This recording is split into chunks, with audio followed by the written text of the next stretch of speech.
Hello, sim racers, and back again with another stream tonight. Last stream of the year. I hope everything is okay. So let me know on the chat if you guys can listen to me and if the streaming is already good enough. And right, so last stream of 2019. Let's see what we are going to do today. So today I would like to analyze the whole alignment screen and the electronics setup screen. So let's get into it and let's have some fun. Right. So first thing first, let's choose a car. Uh, cool. Okay. Yeah. Right.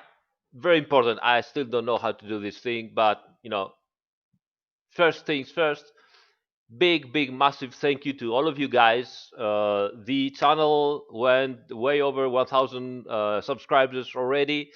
Yeah, I think it's already a great success, and people are telling me that they're loving it, so this gives me also extra motivation to do even better and try to make more useful stuff and content for you guys. So thank you so much for everybody. It's great that we've go through the 1000 subscription in just, I don't know, 2 weeks maybe. uh, this is the point where I should say that, if you like it, subscribe to the channel and all that stuff, but you know what you have to do. So forget about it, do whatever you like, just be here, let's have fun together on the chat and see what we can talk about today. All right, so right, I will take the Ferrari of Rinaldi, David Farrell. I don't know if you guys already watched his video. We have released uh, a sneak peek of Kialami track with David Farrell driving his own Ferrari. This track is amazing. We are really working very hard for you to get it as soon as possible in Q1 of 2020. Uh, Tons of amazing tracks, but Kialami was a great surprise for me. We had to do some extra code for this track because it's such a high altitude. It's 1,500 meters high. uh, Aerodynamics, engines, everything changes in such a high altitude. So we implemented all of this into 1.2. Anyway, let's get with it. So we'll go back to Misano circuit again because it's a short track. We can lap in 1 minute and 30 seconds more or less. So let's do this. Yeah, guys. I'm reading your chat, so if you like David Pearl's chat, go there, subscribe. His driving lessons, his onboard videos are so good. I really highly recommend them. You can learn, and you can also see how those guys are so decisive when they want something. You can see I'm not like that. I mean, I'm not a real driver. I will go into the turn, wait a little bit for the car to settle, feel the handling, then I will go to the other side. You can see that they go in, they do the same stuff more or less, but when they see something from the rival that, they see a little space, they are so fast and so decisive to go through and make the overtake if possible. I'm always amazed when I see his onboard videos because, it's not just sim racing, it's real life. So it's really good. And it's also very good to learn how to respect the other driver when he has the priority on the racing line. He will take you off the line. He will even make you go off the racing track. And that happened to David, and he was commenting it. He was like, "Yeah, that's it. That's what I have to do. I have to respect his line because he's ahead of me." And this is something that, we sim racers have a lot to learn from situations like that because we don't do that. We don't respect so much, who is in front and has the line. So anyway, let's get in with the setup. So the first thing I want to talk about, we already talked about that in the last stream, and I want to talk about pressures. we are not going to do the whole thing again. We're just gonna do a very, very fast reminder of everything we talk about pressures. And while we do that, I will also explain you what Assetto Corsa simulates, because what you see is not the only stuff that simulates. We only show you the things that the real engineers have available on the racing track, but underneath that, Assetto Corsa Competizione simulates even more stuff. Right, so safe setup, it's completely symmetrical. We go back and we're gonna do 3 or 4 laps to check what our pressures are. All right, so let's start.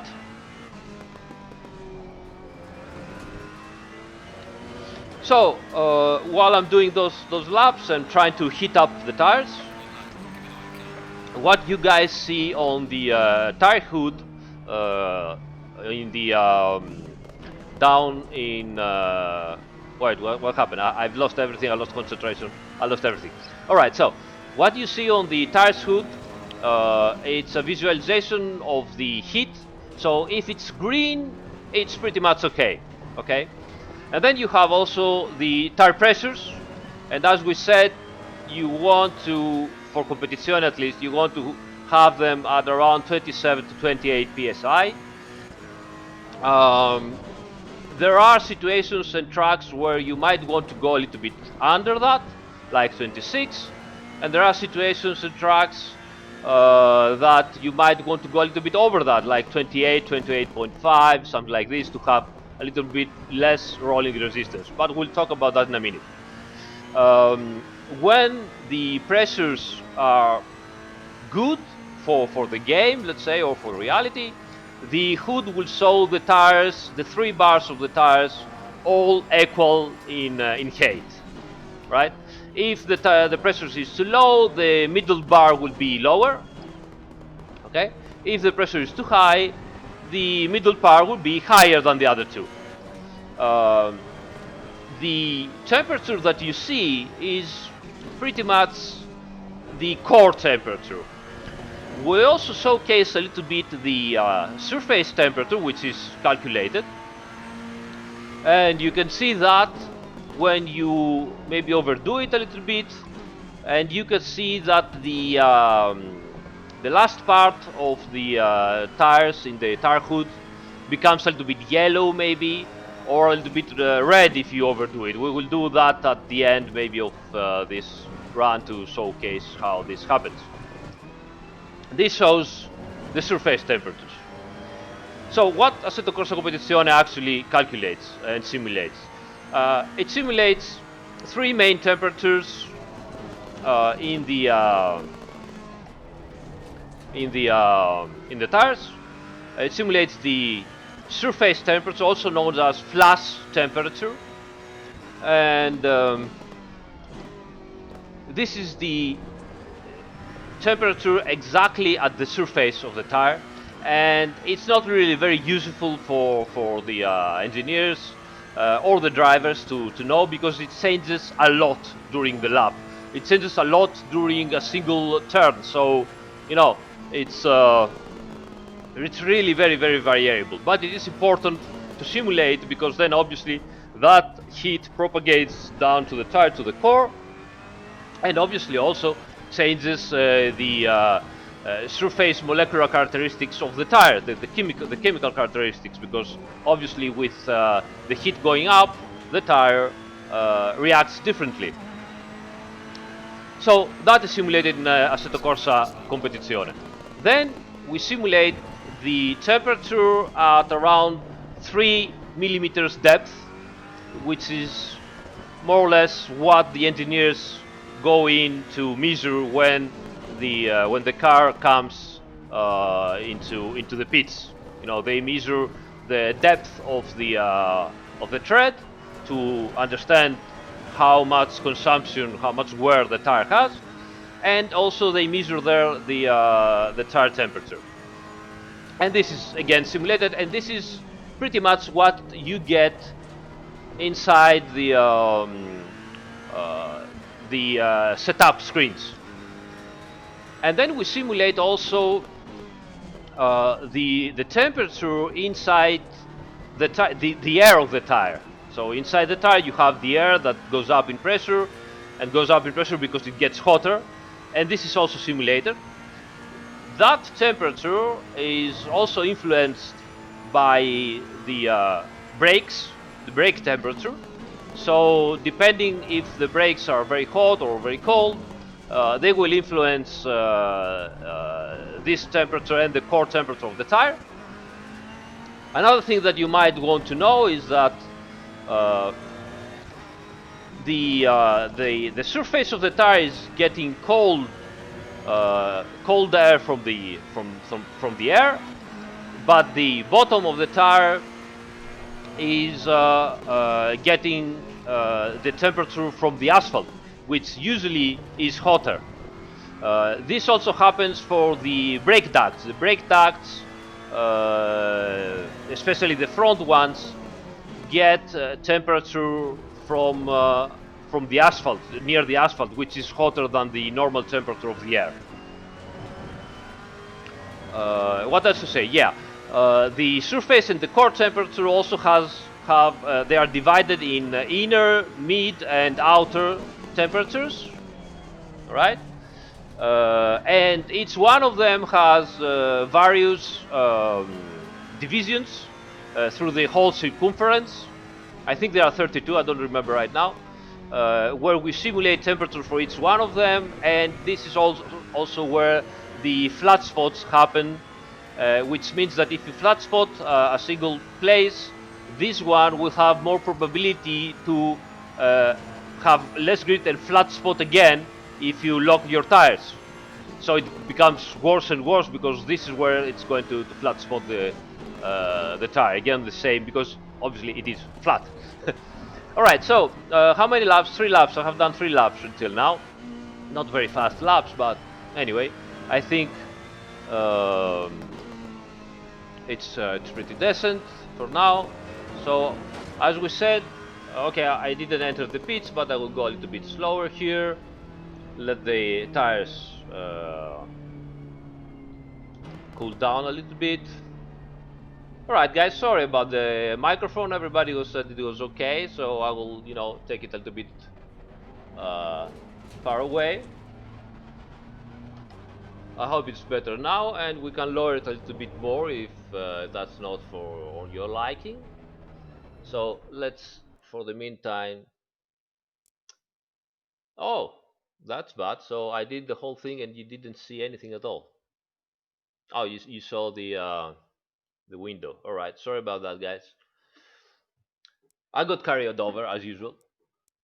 Okay, so let's make the microphone a little bit less, so that might be better for you, maybe. Okay, and now, okay, so let's go to the garage.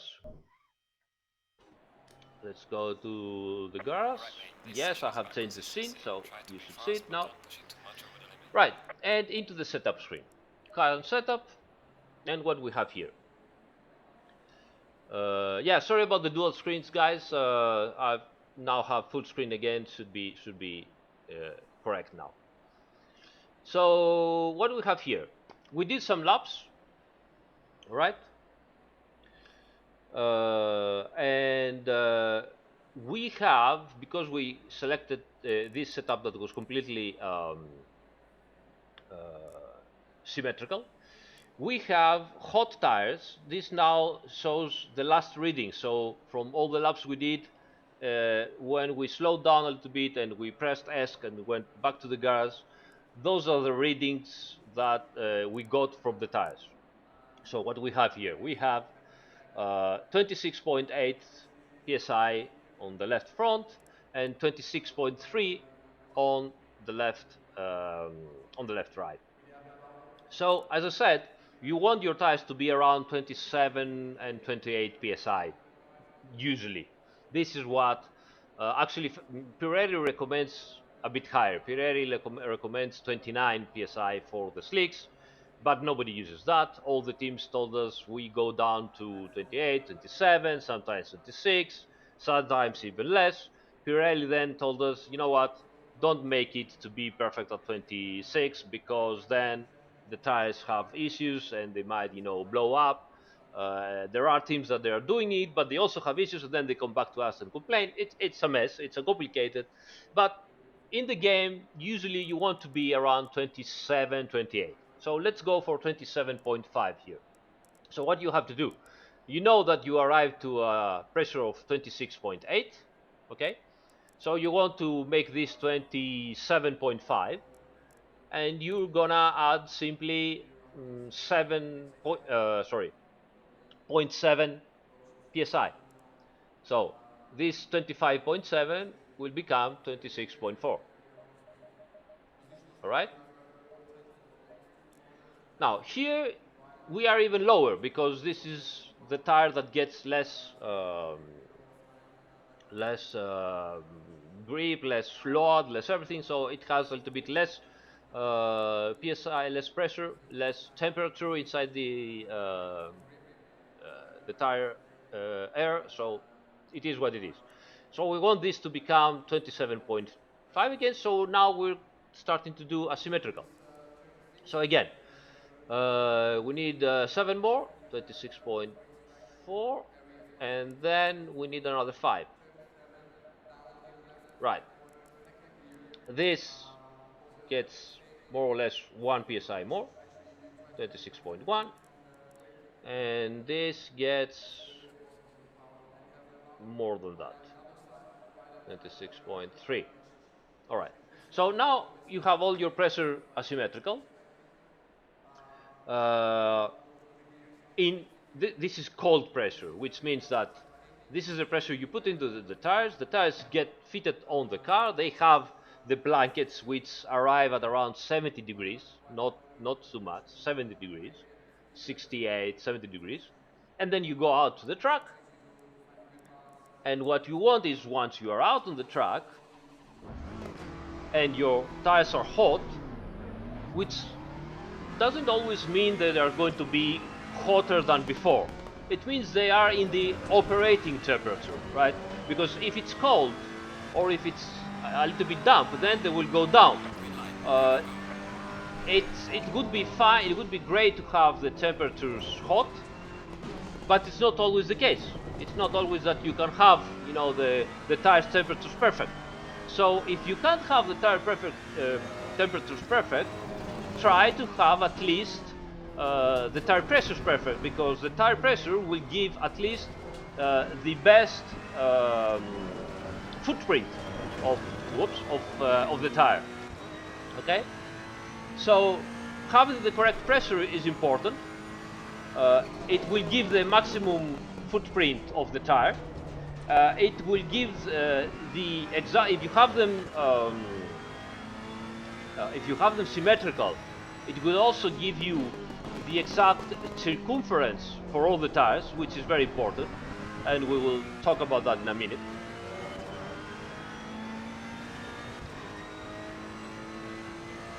And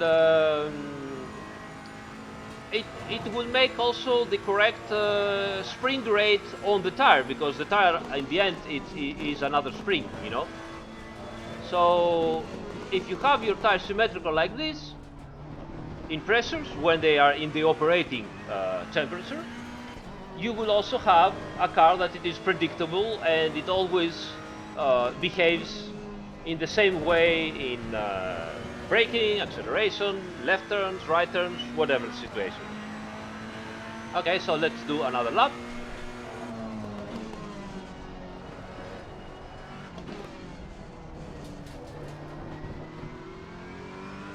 Right. Lost some time there, but I'm already better. Remember, release the brake, coast a little bit inside the turn. It's always better.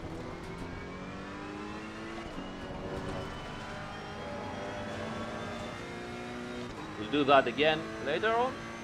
This turn is a very good example of braking as hard as you can, releasing the brake, in goes the nose, even though we are with the safe setup, which is a little bit understeering. Release the brake, Nose goes in, accelerator, and here we go.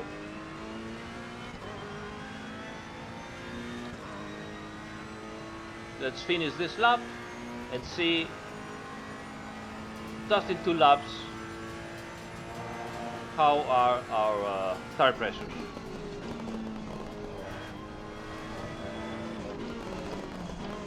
Oops, that wasn't so good.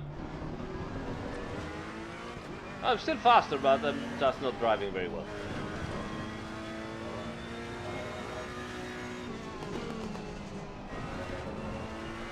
Ah, completely missed it. Anyway, and I got the penalty. So, right. Well done, mate. The fastest step so far. So I was able to push a little bit more. I did 2 laps. They are not enough. You need to do more laps. You need to do at least 3. But we can check this anyway. And I don't want to waste too much time in the pressures because we talked about them last time. Right, so 28.2 here, 27.9, so we can go down a little bit here, at least 3.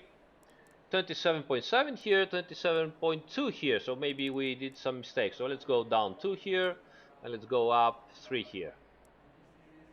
Okay, that's good. So this is how you do it practically. So you do some laps, you go back. I just did 2 laps, which is not good because the tires tend to go up for a while and then go down again.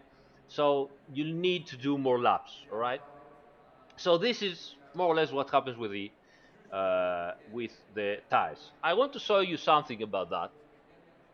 So um, I want to show you how, because I want to start talking about the camber before we go into the top. I want to start talking about the camber. Uh, as you saw, those cars use high values of negative camber. They go down to minus 0.3.5 easy. Pretty much all the cars do that. Some cars use even more, minus 4.1, 2. They don't go much over that, but they are pretty much in the ballpark of minus 4 degrees of negative camber. So why is that? First of all, well, first of all modern radial tires need camber. They have it also in their design. They need more camber because this gives more grip like that. And more importantly, it permits the tire to have, while turning, surface temperature, surface heat that dissipates and goes around all the footprint of the tire and not just the outside. Why is this happening? So let's go and have a look on what is going on. So let's see here. Let's go here for a minute.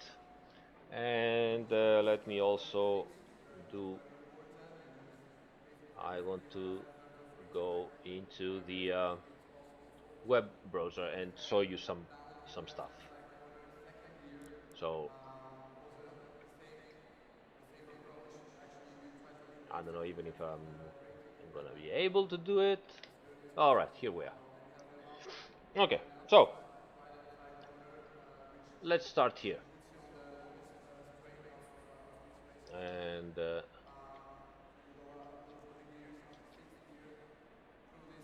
back. All right. Okay, so let's see the tires from the top. As I told you, we have inner, outside, and inner, medium, and outside. Okay, you can see that everybody, I guess, right? So oops, these are the tires. So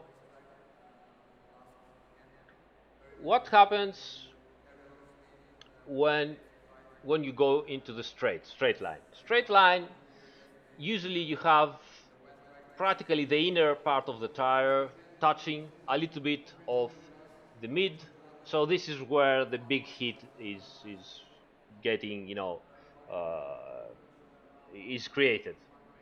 Obviously, the heat dissipates and goes from the inner to the mid and to the outer to the inside of the tire and so on. But mainly, it is created on on the inner because you have so much negative camber. Now, let me check if I have. Where did I put the extra stuff? Let me check this for a minute. All right, yeah. So the tire is like this. If you look the tire from dead on, from the front of the car. So let's say this is the tire if you look at it from the front of the car. It has lots of negative camber, so you only have the inner part of the tire touching. But when you go into a turn, all right, when you go into a turn, the tire flexes, and this happens. This is what happens when you go into a turn. So let me get rid of the other one. So the tire flexes, and you have the whole footprint touching and giving the biggest footprint area of the tire. And this is what you need. If you didn't have negative camper, then the situation would have been something like that, you know, no negative camper, so something like that, which means only the outside of the tire would touch the asphalt and would, having friction and would generate heat, and you wouldn't have the whole footprint of the tire. So what you need lots of negative camber, like that. So with negative camber, the tire flexes, and then you have the whole footprint. And not only that, but you also start having a situation in the temperature like that. This is what happens when you are on the turn, right? Okay, so this is what happens normally, and what you should do. You should go for. How much camber? How much negative cover? A lot. Those cars, as we said, they need around at least minus points, at least 3 degrees negative camber. This is what the tire asks. Not all tires are created equal. Some tires need less. Some tires need even more. I remember, for example, depends also, and this is something that we're about to show you in a minute. It really depends also on the suspension geometry. So let's show you what happens with the suspension geometry. So this is a great website that I usually go into when I want to visualize something fast enough and I don't want to go into my editors or fire up Assetto Corsa with the developer over imprinting graphics that we have and everything. So this is a great website. It is called www.racingaspirations.com. I highly recommend it. The guy that ran it, his name is Hugh Davies. Great guy. So again, highly recommended. You can find the link on the description of the live stream. So go there. It has a lot of stuff to play with, and it's really really cool. So what we can do here? First of all, this thing is interactive, and this is a normal double wishbone suspension that you can see from the front. So as you can see, we have here lots of negative camber. All right. Let's try to put even some more. We can do that. You see? Okay, so 4 degrees of negative camber. You can see it here, 4.3 actually. Okay, 4.1. 4.1 degrees of negative camber. So what happens when the car rolls into a turn? So you go into a turn, you obviously have some body roll, okay? So what happens in that situation? This is what happens. So the car rolls, you see, I will exaggerate a little bit now so that you can see it easily. And when the car rolls, the negative, the suspension loses negative camber. You can see the tire goes practically vertical, right? So now we have obviously an excessive roll, because you can see here, down here, sausage roll in blue, you see 0 degrees. If I push it like this, it's like 5 degrees of sausage roll. This is a lot of roll. This is, I won't say Citroen, roll it, body roll, but it is certainly street cars body roll. And you already see that we have much less negative camber here on the outside. Um, so let's go back to around. So let's go back to no body roll. We have 4.1 negative camber. So we start turning, and we have around 1 degree, 1.5 degree of sausage roll, body roll, which is pretty much what is happening in GT3. And you can see that we have already lost.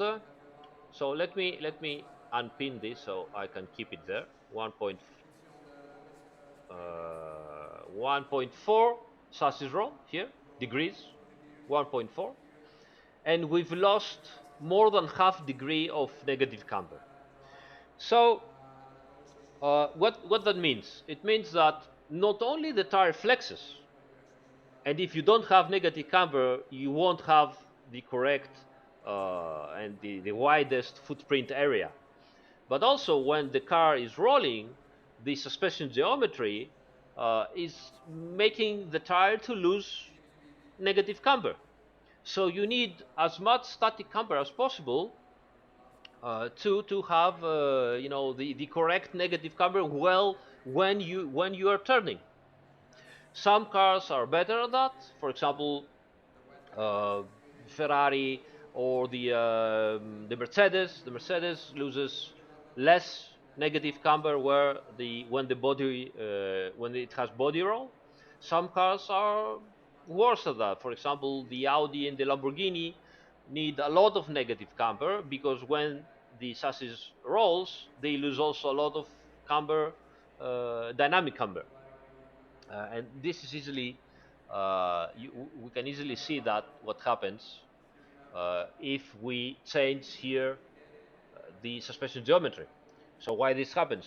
For example, if I change the suspension geometry here and do something like this, okay, so now we still have 4.1 negative camber. I will go again, oops, sorry about that, I'll go again to 1.4, and this time we've lost only 0.2 degrees of camber just by changing the suspension geometry. Back again, now we will do the opposite. So we'll go down like this, okay? All right, and pin this, and we'll go again to 1.4 roll, chassis roll, and this time we've lost 1.2 degrees of negative camber. So this means, as you can see, that different suspension geometry creates different characteristics in the alignment. And we are only looking at this in 2 dimensions, only camber. In reality, the suspension geometry has 3 dimensions, because you have the arms in the 3D space, and this means that you change um, the camber, you change the toe, towing. You might know the caster doesn't change, but you change all the other alignment figures that are not even possible to change on the setup, but they are simulated in the simulation, like kingpin inclination, scrub radius, all that stuff, and all that stuff influences the handling, the tire, how the tire sits on the asphalt, and all that stuff. So what else? Right. For example, McPherson geometry. McPherson geometry is famous for losing a lot of camber. So you really need a lot of negative camber. Which car has McPherson geometry? The old Porsche 911. You need tons and tons of front negative camber. Like, for example, the Porsche Cup cars for the sprint racers. run as much as minus 6 degrees of negative camber. 6 degrees of negative camber. I'm not talking simulation here. I'm talking the real cars. The real cars are like that. It's unbelievable. You look at them and you're like, oh, what's broken? And they do that because they need to maintain as much negative camber as possible, and because the tires also need it. So yeah, don't be afraid to use a lot of negative camber. So this is what negative camber does to you. So how do you understand how to use negative camber inside the simulation? Right. So let's have a look at this for a minute. Sorry about that. And let's go back to the game. So as you saw now, um, the let me just check if you guys are looking again at the game properly. Yes, I think so. Okay. So as you saw, when you have completed 4 or 5 laps, you go back and in the last readings you also have the OMI temperature readings. OMI means outer, mid, inside. So these are the temperature readings on each of the 3 divisions of the tire, and they can let you know more or less what is happening. So keep in mind this. I know that some of you might say, well, in that simulator we should have 10 degrees or 50 degrees. Even in Assetto Corsa 1, for example, it was different, or in Air Factor, or in iRacing, or whatever. So what does that mean? Are those wrong and Assetto Corsa is right, or vice versa? Is Assetto Corsa wrong and the others are right? No, it doesn't mean anything because it depends where you get your readings from. The readings that you have here are all into the at least 3 millimeters depth, so they are core readings, and core um, core temperature is dissipated, and they all the temperature is more similar to one another. Okay, so in this example here for Assetto Corsa competition, at least you want to have a difference of 6 to 8 degrees. This is where you want to be, 6 to 8 degrees. Okay, a little bit more at the front, a little bit less at the rear, something like that, 6 to 8 degrees. It will also depend a lot of the track, because if you have a circuit where you have long bends, then lots of temperature is going to be created from the tires. If you have a circuit that is stop and go with short chicanes, then less temperature will be created, so you need different readings. um, but you want around 6 to 8 degrees difference from outer from outside temperature to the inner temperature, and you want your mid temperature to be in between the two extremes, obviously, because if it is too much, then you have the tires way too much pressure on the tires. If it is too low, then you have too low pressure on the tires, and so on. So um, if you have 3 degrees temperature, then you're probably using way too low negative camber. If you have more than 10 degrees difference, then you're probably using uh, way too much negative camber. This is more or less the ballpark that you want to stay. All right. So, is it all clear for you? Let me see the chart. Is everything good for you? All right. Yeah, everything's good. Okay. Okay. So let's move on. So we've talked about the pressures. We've talked about the camber. So you know what is happening with the camber. Let's talk about the caster, which is easy to understand. Caster. So what is the caster? The caster is this. Let me change screen again. Let's go here. All right. All right. Let's go here. And this time we will go again to our designs, and we'll go down here to the caster. Right. So caster is pretty straightforward. Actually, it's very complicated. But it's easy to understand and to showcase. We will not go very deep into it. As usual, this kind of streams are based into how to say, um, trying to understand the basic stuff, not trying to become engineers, not trying to become the guys that create a car, trying to understand the stuff that is needed for you guys to become better drivers and possibly create a better setup for you if you have the need of this thing. So what is caster?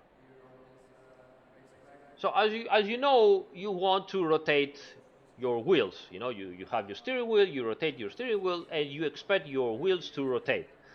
The axis where this rotation will happen is not perpendicular like that. Okay, so it's not like this. That's not the axis. If that was the case, then you would have caster 0 degrees. In reality, you have something like that. Not so much, because this is too much, but the axis where the steering wheel will rotate is, a little bit rotated. So how do I say this in English? I don't even know what the fuck. Sorry about that. Okay, so you understand from the design what I mean. So the key here is that your tire touches here. Okay, this is where your tire pretty much touches the ground, but the suspension touches is would be ideally over here. Oops, sorry about that. Over here, this is where it would touch the ground. So as you can see, it's way far ahead of where the tire touches. Why is this important? I'll show you why it's important. Sorry about that. Let's see if we can do this. So this is your typical office chair, right, guys? And this is your typical office chair wheel. So as you can see, usually the axis is never of the rotation is never in the middle. Why is that? Because if it goes in the middle, then this thing would turn around every time, and there will be no stability of where you're going. It is always at the front. You see that it is at the front. This is the same thing that we have in the caster of the cars. Why it is at the front? Because being at the front, it forces when you move the chair forward, and I'm going to break my monitors here, but who cares? Everything for you guys. So it forces the wheel to go behind and straighten up and keep there. So you push the chair forward and the wheel always keeps straight. It doesn't move around alone. Okay, so this is why it is so important to have the caster like this. And this is why you have all this force to go back and straighten your wheel when you're going straight, and you let go your wheel and you will keep straight. And if you do this, then the wheel straightens and realigns back again to the middle position. Let's showcase this. All right, so let me switch again into the game, and I want to show you something interesting. Okay, right. So uh, why I took the Ferrari? It wasn't, just it wasn't a random decision. It has a specific front suspension where what I'm about to show you, it really influences the caster. The caster rotation at degrees influences a lot the steering wheel feel of the Ferrari. Okay, so you all know what it feels the Ferrari. It has 12.5 degrees of caster. Uh, the steering wheel, you go into the turn, and obviously, so I mean, let's try it. Let's try it. All right, so I will switch to show you both.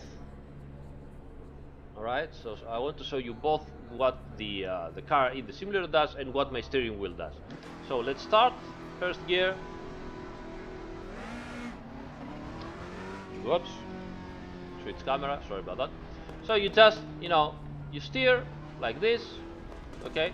You let go and it goes back. Okay. Steer like this and it goes back. Whoops. Sorry. Okay. So even if I go like that, it will go back to the centered position.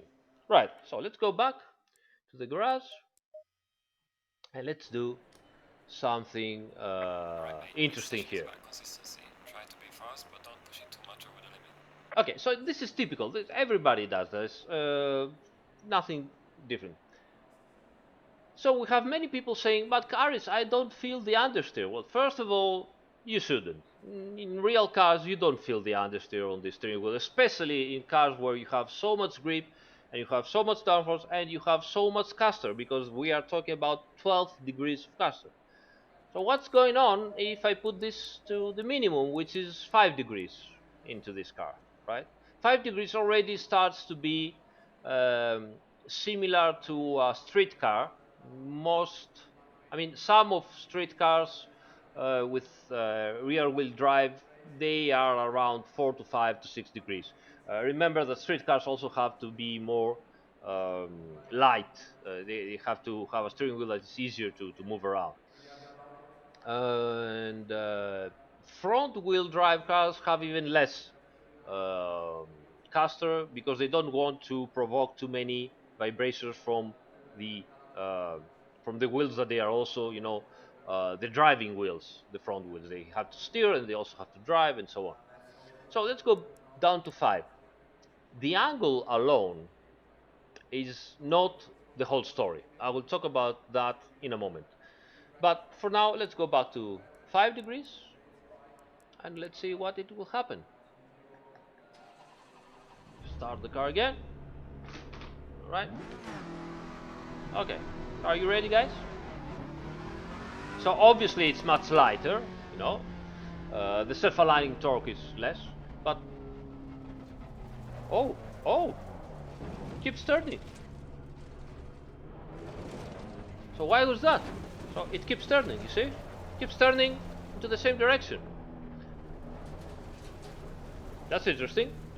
So practically, not only does that, but if I go into a turn pretty fast and provoke some understeer, it is of course lighter, but if I provoke some understeer, it becomes very light.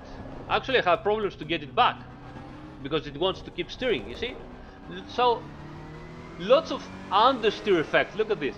Well, lots of understeer effect as people, ask for it. So, you can have the understeer effect if you lower the caster. It doesn't work as that with all the cars, because also the whole suspension geometry, look at this, it's so fun. The whole suspension geometry is different, and let me explain you that. But if some of you guys are seeking some extra feel when they're turning, here's what you could do. You could lower the caster, okay? Obviously, you want to raise up your force feedback gain in the wheel or in the game if possible, and where you are close to the to provoke the understeer. At that point, you will feel the steering wheel to get that it will get lighter. Okay. So why is this happening? Why, as I said, it's not just the angle.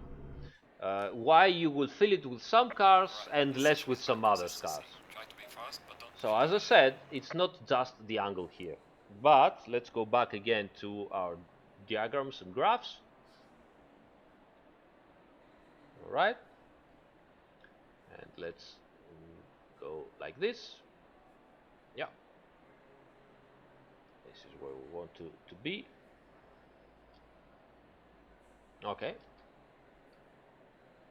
So here's the situation. Now, we are always talking about the degrees here. How much degrees this axis is rotated. But it's not only that. You're gonna have cars that they have this axis like this here. You're gonna have cars that they have it here. You're gonna have cars that they might have it here, so they need, even more angle to go in front of the tire. So it all depends on the suspension geometry. Okay, so it's not just okay, how much degrees do I have to lower or raise to have my desired effect? It doesn't work like that. So this is again why on some cars you're gonna go down to 5 degrees, try the same thing, and you won't have the understeer effect. Let's say on some other cars it might happen before, and so on. So the degrees that you see there is just half the story. So caster is only for that? No, it's not only for that. It's much more more important. Uh, Parentheses. Some guy asking me if the GT3 cars are without power steer. No, all GT3 cars have power steer. All GT3 cars, all GTE cars, or practically all racing cars now, except some single seaters maybe, have power steering. No, that's the era. All right, so back again. Yeah, I want to show you what is also happening with the caster. Now, when you are rotating your wheels and you have lots of caster, uh, the inner wheel, so let's say that you're rotating into this car, okay, like this. So by rotating, because of the axis of rotation is different, the outer wheel will gain negative camber, which you're gonna say, this is cool, this is good. Gain negative camber. So you're gonna have, oops, sorry, you're gonna have something like that by rotating, and the inside wheel is gonna lose negative camber. It's gonna be like this. On some extreme situation, you might have seen some Mercedes street cars, full lock, and they are like that, you know, almost when they are full lock. So let's go back to almost zero. So this is cool.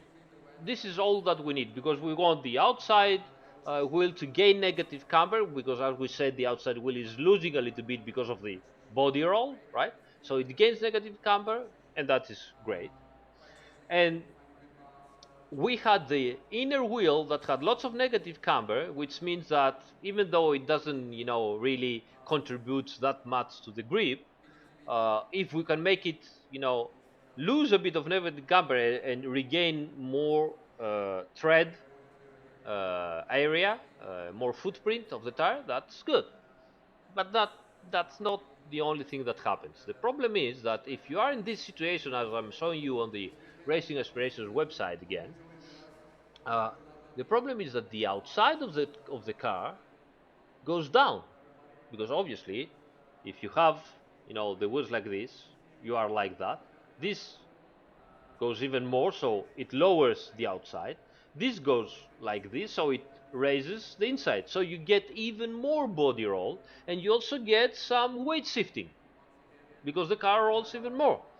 So that's a problem, you know. That's why you shouldn't, exaggerate with caster angles. Okay, so I hope this is clear to everybody, and this is pretty much what happens with caster. So we talk about camber, we talk about caster. Uh, let's talk about toe in. So pretty much all the simulators right now they use toe in, and I'll show you what toe in means from the top. So back again to our drawings. Right. So toe in means this is our car. We look at it from the top, and toe in means positive values.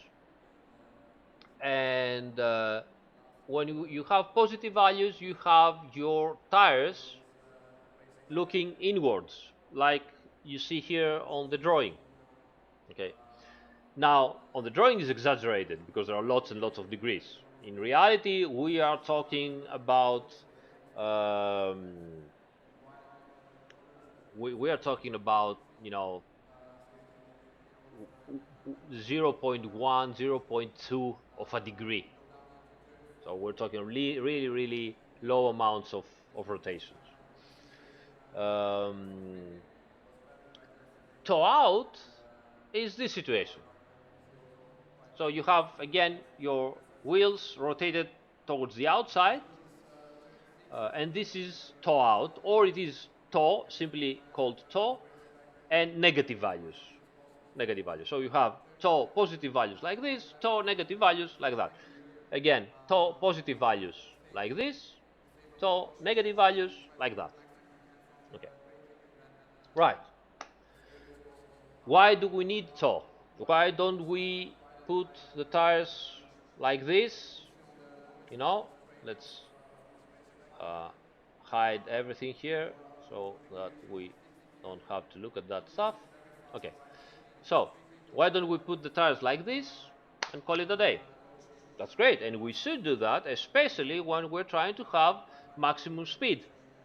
So in tracks like Porica or, of course, Monza, where we are trying to have a look to get the maximum top speed possible, we will try and use as less toe as possible. As if you use toe zero, that's fine. Why is that happening? Because obviously, if you are in a situation like this, okay, this generates drag, generates obviously some friction because the tire is not rolling straight, but it's a little bit rotated, and generating friction means you get more rolling resistance. So the more toe you are using, either negative or positive values, the more rolling resistance you have, and obviously the less top speed you're gonna have. You're gonna have also more fuel consumption, more tire consumption, more tire wear, because obviously even on the straights you still generating friction, heat, etc. Keyword: heat. You also generate heat also on the straight. So if you need your tires to have more heat because, I don't know, the ambient temperature is way too low, you're in the night of a long race, and you need more heat on your tires, and you can't do anything else on the setup, you could use more torque and more camber, which means you're gonna hit more the tires even on the straights, not only on the turns. So normally on the straights, where when the speed is lower, the tires start losing heat. If you use lots of toe, the tires will generate a little bit of friction, and they will probably maintain their heat or even raise it a little bit more. So toe, already we know that you want more speed um, on the straight line. You need to use as less toe as possible. You want more heat, you need to use as much toe as possible. And that's, a rule of thumb. It's pretty easy. But then again, starts the other problem. Why positive values on street cars? Most street cars have positive values both in front and at the rear. And why negative values at the front for racing cars? Right, so this is a little bit more complicated. So stick with me. Let me check if you guys are all good on the chat. Let's see if there are any questions before we go into and try to understand why positive and negative values change the steering feel and the handling of the car. All right? Okay, so let's see. Pop, pop, pop, pop, pop. All good? Right. So you might have heard that if you use positive values of toe, you have a more stable car while braking, while turning in, and so on. If you use negative values, we're still talking about the front here. If you use negative values, you have a more agile car at braking, turn in, and a little bit more dirty. So the car follows a little bit more the undulations of the rod. Why is this happening? It's true. Why is it happening? Here's why. Oh. So let's start with positive toe, right? So positive toe, you are like this in the straight line. You brake and you start turning in. When you turn in, this happens. So the outside wheel here has some degrees of turn, okay? And the inner wheel goes straight. Now remember, because of the weight shift, the inner wheel will generate less grip and less forces, all right? So the outside wheel will generate a lot of forces, and that will make the car start turning. The moment you generate those forces from the friction and you start turning, the wheel also generates a realignment moment, and that wants to straighten your steering wheel back.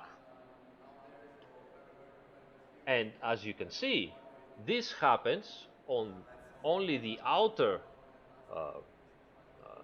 outer wheel, okay, and while the inner wheel is still looking straight, okay.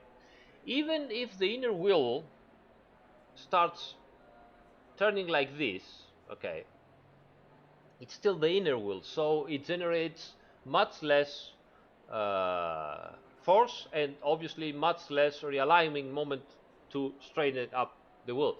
But in any case, the situation you are at the start of the turning in, of the turning in, is this: you have the outside uh, wheel turning, okay, generating lots of friction, generating lots of forces, and wants to straighten up your wheel. So you feel a stabilizing force to your steering wheel, and so you feel also that the actual car also is more stable. Good. What happens in the opposite situation? In the opposite situation, we start like this on the straight line, and then we start steering. And when we start steering, we have this situation. So now the inner wheel is turned quite a bit, okay, and generates some friction and some moment that wants to realign your wheel to the straight again. But it is small because it is the inner wheel, while the outside wheel is almost straight.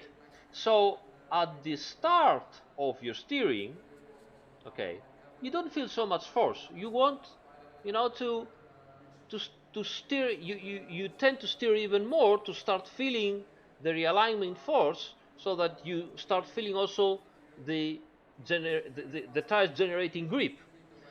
So one uh, of the things here is, I won't say placebo, but it is also the feedback that the driver gets. With positive toe, you get lots of stability feedback. You feel that the car doesn't really want to change direction. With negative, as I show you, you don't feel so much stability here. You feel that the car is easy to turn and wants to change direction easier, so you tend to do more and the car follows you. Okay, so this is what happens at the front. There are also many more things happening again. So, for example, you have some flex on the suspension arms. So if you get a bump, right, the suspension will move a little bit backwards. Remember, we also have the caster, so it will go also backwards because of the caster. When this happens, when and that wheel that gets the bump gets more load with positive toe, it also generates more friction because of the load to go straight again.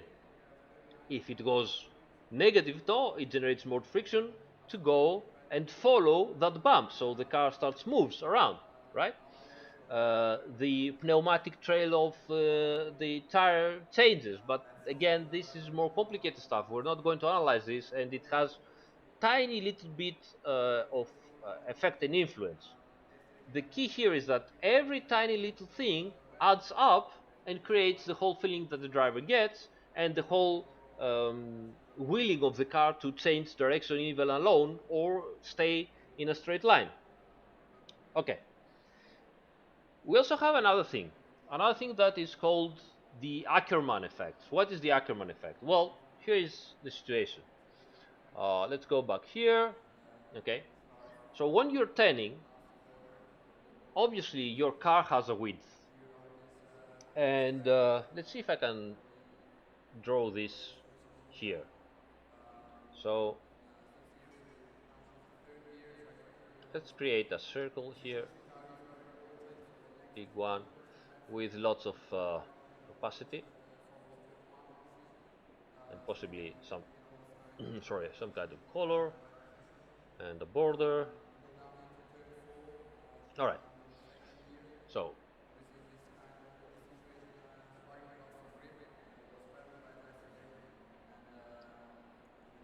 okay.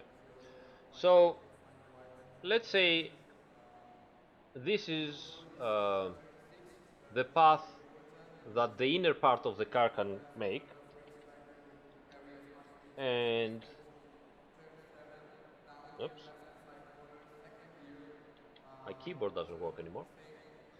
So I will take again the same circle and I will show you the path that the outside of the car has to make, because as I told you, the car has a width. So this is the path, the inner one, that the inner wheels want to do, and this is the path that the outer wheels want to follow. What that what what that means? It means that uh, you cannot turn both the front wheels at the same angle. If you do so, that's not gonna work so much because they are in different circles. You know, they want to follow different radius circles. So you want to make them have a little bit of difference. So you want the inner wheel to turn a little bit more because it has a narrow, a smaller circle with a smaller radius, and you want the outer wheel to turn a little bit less, okay, because it has to follow a wider radius circle. Okay. Now, this is something that is created automatically from the suspension geometry. The suspension geometry and the steering arms will create this kind of difference. So in the end, you get the front outer wheel doing this, okay, and the inner one, if I will be able to pick it here, hopefully, maybe someday. This is it, okay, like that. You see? So you can see that there is a difference in steering angle. And as I said, the steering arms, the whole suspension geometry will take care of that. But you, as a driver, as an engineer, might want a little bit of different situation. You might want a little bit more or a little bit more or less, because that angle is not the same uh, situation during the whole rotation of the tires of the wheels from straight to full lock. Obviously, at start it will be less, then it will be more until you go, you know, into full lock, that there where you have the full rotation. Okay. Um, how the toe can help you with that? Here's how. So if we start with a little bit of toe out, then let me rotate this by a fixed degree, like that, fixed degree. And this, again, snap it like this. So already we have a big difference because we started with toe out, okay? And I will go ahead, one click again, like this, and one click here again, and still we have more difference because we started in toe out. If we do this here in toe in, then we're gonna have the exact opposite situation. We're gonna have this and this, whoops, I did 2 clicks instead of one, sorry, and this. So now we have the opposite situation. And obviously, if you have toe out, as we said before, you find yourself like this, and this is what happens. This is the whole Ackerman effect. So this is the different radius that this is the one radius for the inner wheel, and this is the other radius for the outer wheel. So with changing the toe out, you can also help your car turn more in certain situations. How to use it? Easy to say. Now we know that toe positive helps with stability, okay, which is not something that you really want into a racing car, because in a racing car you want a little bit of instability to have a fast turn in. But we also know that those cars are very sensitive aerodynamically, so you have some turns that they are very fast, like at Spa, and you want there to have some more stability. The fact is that your whole setup is very good. You don't want to change it. So what you can do? You can lower a little bit the toe, or raise it. Sorry.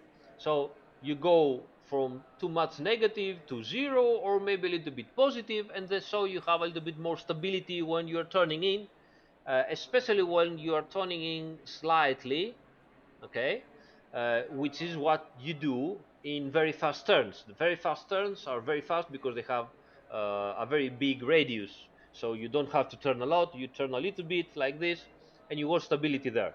A little bit of towing might help you, or a little bit of less negative tow. Okay. Differently, you are in a track that has lots of slow speeds hairpins, so you have to turn a lot. In such situation, more Ackerman effect might help you. So more difference between the outer and the inner wheel rotation when you're steering full. So if you have more um, negative toe, that will help you with a little bit mid-turn grip. So this is something to think about. And that's all that happens at the front. What happens at the rear? At the rear, the situation is much simpler. At the rear, it all has to do. So let's eliminate these things here. Okay. And I will eliminate also the fronts. And let's focus a little bit at the rear. So at the rear, it's very simple. Uh, you turn into a curve, and you have the front tires sliding a little bit. We talk about how the tires generate grip at the last stream. So you have the front tires sliding a little bit, and that means that you generating lateral grip. Okay. The same thing happens also at the rear. Obviously, the rear tires do not turn, but they do slide a little bit. They arrive at their peak at around, as we said, 5 degrees of sliding. Okay. And they generate their maximum grip at that angle and keep the rear end stable doing the whole turn. This is what happens when you are turning, and that's why when you're turning, your car has a little bit of yaw angle. It is a little bit rotated, like, let me get everything together here. It is a little bit rotated like this, okay, when you're turning, okay, because all the tires are sliding a little bit. Cool. Now, as we said, um, the tires generate the maximum lateral grip at around 5 degrees.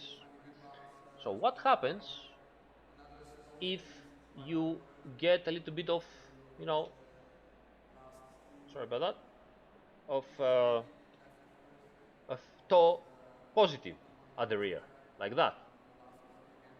Or what happens is that the outer tire, that is the one that generates the most lateral grip and has to sustain all the force of the car, already generates some lateral force. So when you go into a turn and the car starts rotating, it already generates some lateral force, and it will arrive at the peak of the lateral grip, the peak of the sliding, a bit sooner, because you have, for example, we said peak lateral grip at 5 degrees, but your rear tire is already at 0.5 degrees. So at just 4.5 degrees of the whole body yaw is already at peak angle, and that means it will slower a little bit the rotation of the car and will give you some stability. The opposite will happen if this tire has negative toe, which is something that we rarely use in rear wheel drive cars. Some cars use it, some engineers use it to rotate the car a little bit more, but usually they don't, and it creates other. I mean, better go to the safe. I mean, let's not get too complicated here.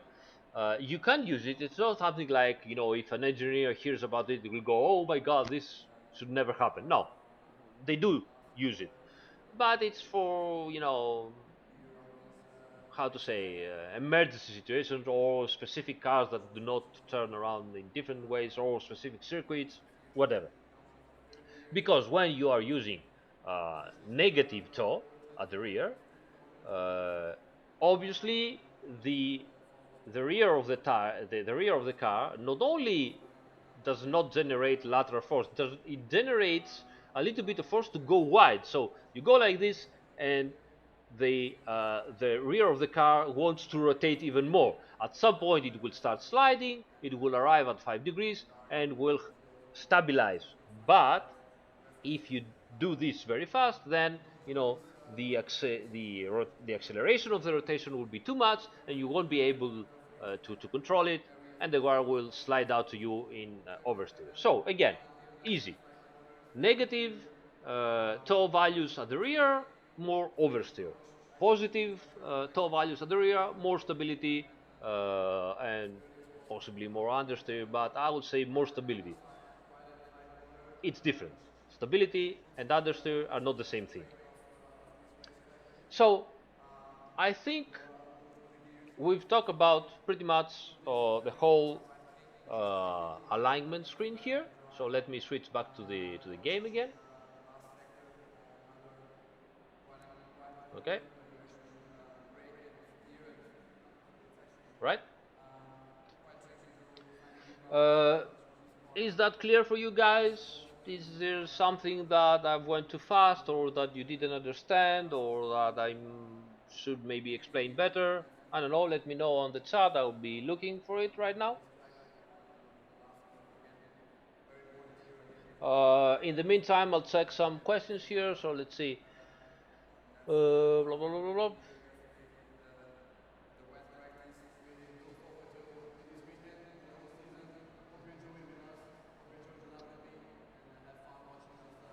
Blah, blah, blah. Yes, Antiferum, I know that the circles need the same x, y coordinates, but you would need a much wider, and it will be smaller on the screen. I think it showcases what we wanted to do. Again, I'm saying not everything I do here is analyzed by an engineering as 100% correct. Much of that stuff is made in a way that it is easier to understand for someone that doesn't have the wheel and wants to have some fun with the cars and doesn't want to go through all the books and learn the mathematical types, etc., etc. If you want to do a proper job, or for the more experience amongst you, you need to open the books, read them. We can discuss them if you want, guys. But we're talking about the people that have no idea what they're looking at, and they want to learn something about that. So that's what we're doing. We're trying to do, and we're also trying to, in 1 or 2 hours, to do at least 2 pages of setup.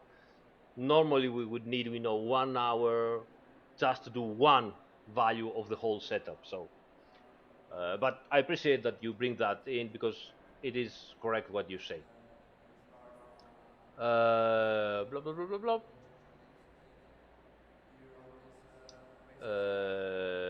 Can the differential settings be changed by the driver while driving? No, they can't do that. It's not allowed in GT3 cars. I don't think it's allowed in GTE cars either. No, it's not allowed there either. They are allowed in LMP1, probably in Formula One. They can do it. Stuff like that, much more advanced. Remember, guys, those cars are mostly client cars, so they try to keep complexity into a decent situation. What other? That option limits. You, no, yeah, that's right. Would negative toe at the rear help with understeer? No. I'll tell you why. So, sorry. This is one of the things that I would like to discuss, and maybe this is the correct. Now that we've talked a little bit about the alignment, let's go through some questions and talk about that. So, you have grip and you have handling. Now, many people make some confusion between them, and say, oh, if the car has grip, it also has good handling, or the car has good handling, so it must have also good grip. That's not always the case, right? So, um, to go fast, you need grip, and sometimes tons and tons and tons of grip and you get faster lap time doesn't automatically means that the car is also nice to drive or easy to drive. One of these things is understeer. I know that sim racers, particularly, also because of the inefficient of our simulation models. Talking myself, I guess, because I've tried in the past other simulators. I'm not talking about the racing simulators because I don't know how they're doing. But in the past, when I was not working on Assetto Corsa or Netcar, or whatever, I've tried other simulators, and all of them have some inefficiencies. So because of some of the inefficiencies of our simulation models, many sim racers, especially the faster ones, but even the slower ones, have customized themselves to have, instant turning, always a very great front end that follows whatever input you give them, and then slide around the car and, be able to uh, go around the turn in a little bit of sliding and accelerate out of the turn. In reality, you don't really see this often, right? You see it with old cars, with old tires, but in modern cars, which is a little bit boring, I admit that, you don't see that. You see the cars very neutral, sometimes a little bit, understeering. Why is that? Because stability is your friend. Stability, often confused by understeer, stability is your friend. Now, understeer is something different. Understeer means that you wanted the car to go somewhere, you turn a little bit more, it didn't follow your inputs, and the front end goes wide and starts sliding. Now, this can be because of the setup, but can be also because of your steering inputs. But that's understeer. Stability means that even if you do a little bit of mistake, or if you go too fast into the turn, or if you go way too hard on the accelerator, the rear of the car stays stable, doesn't slides around too much, and that permits you to have more traction. Because as we said in the last stream, tires cannot do both things at the same time. They cannot give you maximum lateral grip and maximum longitudinal grip at the same time. It can give you maximum of something and almost nothing or very low of the other thing. All right? So if you're going to need more of the other thing, you need to ask from the tire to do less of whatever maximum it gives you. So let's make this more clear. I'm in the turn and I'm sliding a little bit. If I'm sliding a little bit, and means that I'm already at the maximum of lateral grip that the tires can give me. Okay, I'm even probably over. the maximum lateral grip if I'm sliding too much. So if at that point I ask also accelerator, I go into the acceleration pedal or the gas pedal and I ask also for acceleration, uh, then I won't have it. So either the tires will start spinning, okay, and I will get even more oversteer, and I will have to, counter steer. I'll have to modulate my accelerator, or simply the traction control will engage and save me. But whatever will happen, it means I won't make meters forward. I'm losing time because I'm not accelerating. I'm not moving forward. I'm trying to deal with the lateral sliding of the tire. So if I have stability, it means that the rear is at the maximum lateral grip or even less, that whatever can afford, and with a little bit of widening my my radius, I can give acceleration and I have longitudinal grip, and I'm starting moving forward, gaining meters, gaining speed, and this gives laps time. It's a little bit boring. I also not always happy to have this, but it works. You need a little bit of sliding at turning, and then from the middle of the turn towards the exit, you don't want any sliding at all from the rear. You want forward movement, and to have forward movement, you need as less sliding, lateral sliding as possible at the rear.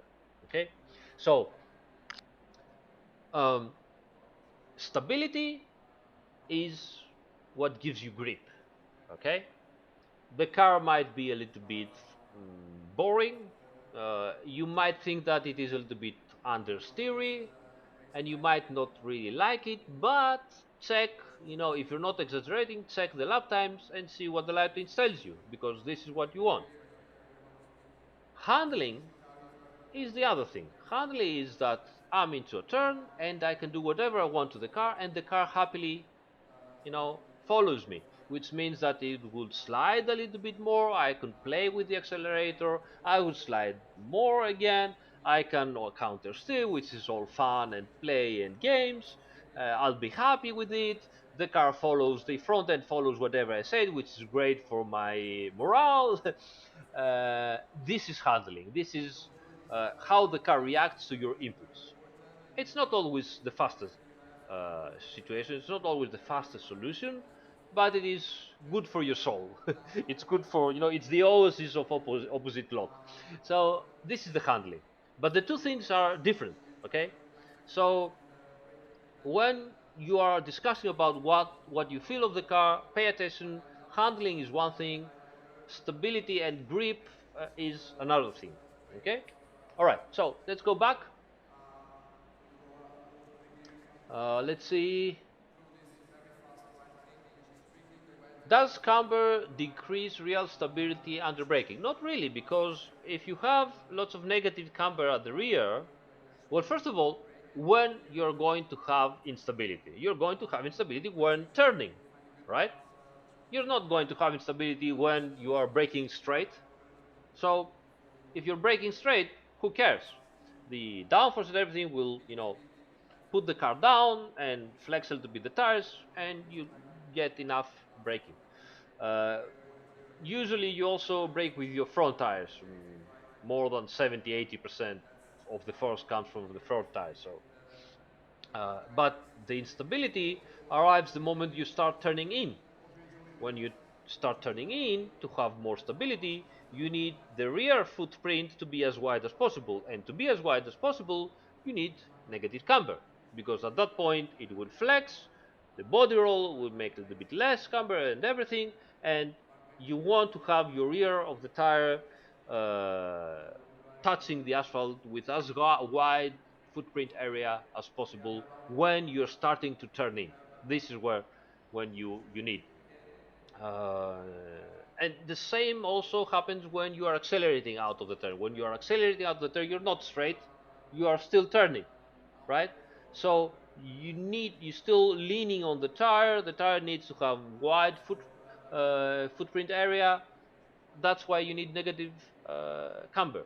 Okay, good. Lo, lo, lo, lo.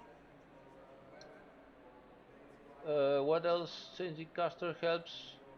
Changing caster helps with inside wheel camber. Yes, we talked about that before. So early in the stream, you will find that explanation, and it does help indeed. How does it affect braking? I don't know what the toe, the camber, or the caster. Um, Yeah, some things are missing in telemetry. We have created the telemetry that the engineers used. Actually, the telemetry template that you guys have is from a real engineer of the GT3 cars. Again, I have to thank as many as possible engineers of the Black Power Championship. They have gave us tremendous amount of support. Um, the template you have is made from telemetrist on the Blackman Real GT3 cars, and it is what they usually use. Sorry, uh, for the drivers when they have to talk with the drivers and they want to make the driver understand their errors or discuss with the driver and see if there is something on the steering inputs that creates understeer or oversteer or if it's on the setup. Um, they are not extremely complicated telemetry templates, but they do the job. So if you know how to read them, you should be able to get faster. Now, if you are a guy that tries to find what the car does, then yes, I feel your pain.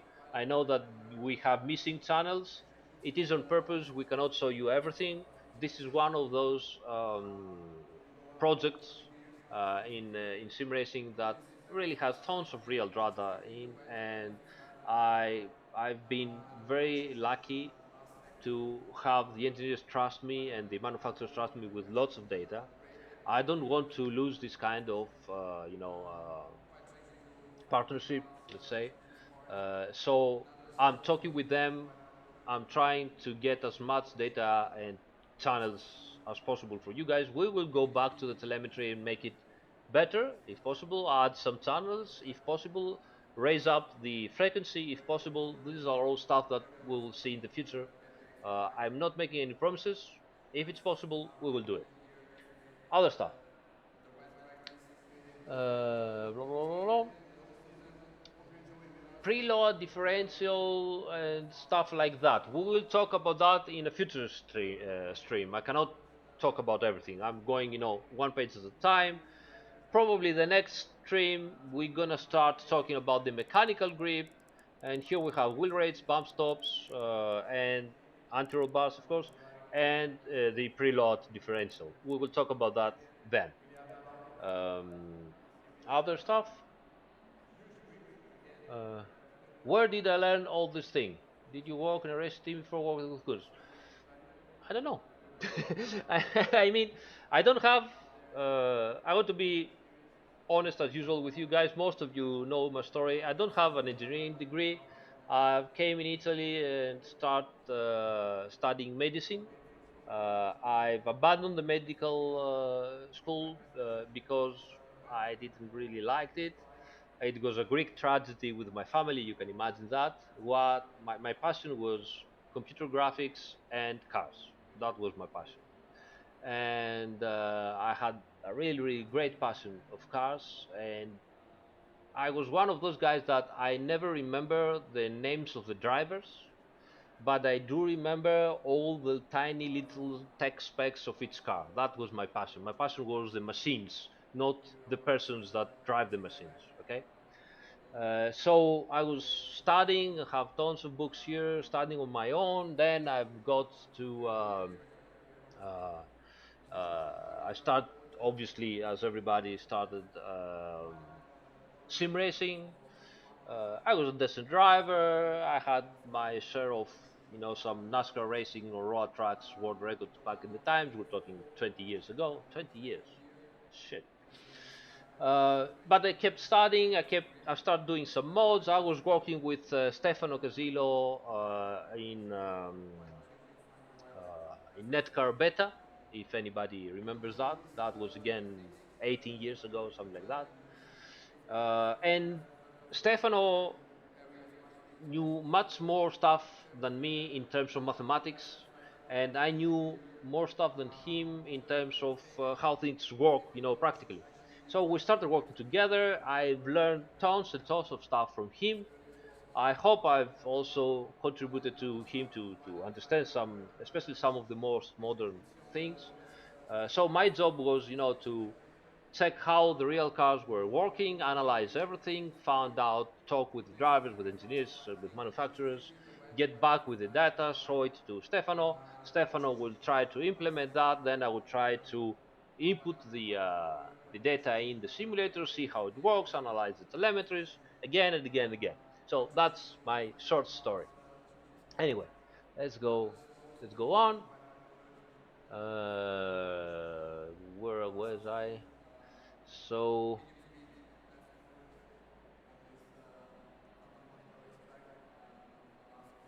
okay. Sim racing industry is just driving too fast. True, true. This is great for class. Well, it would be nice to explain the logic behind preset setup. Okay, the logic behind preset setups in ACC. The safe preset setup is based on the setup that the manufacturer gives to the car. We have the homologation papers. This is the setup that the manufacturer says. This is the setup. Then you're out alone. It is also on occasion a setup that is safe to drive for the newcomers and also for people that are driving with the joypads because sim racing. I mean, small parenthesis here. I want to talk about. Um, we are in the golden era of sim racing. iRacing, R Factor 2, Race Room, Assetto Corsa Competizione.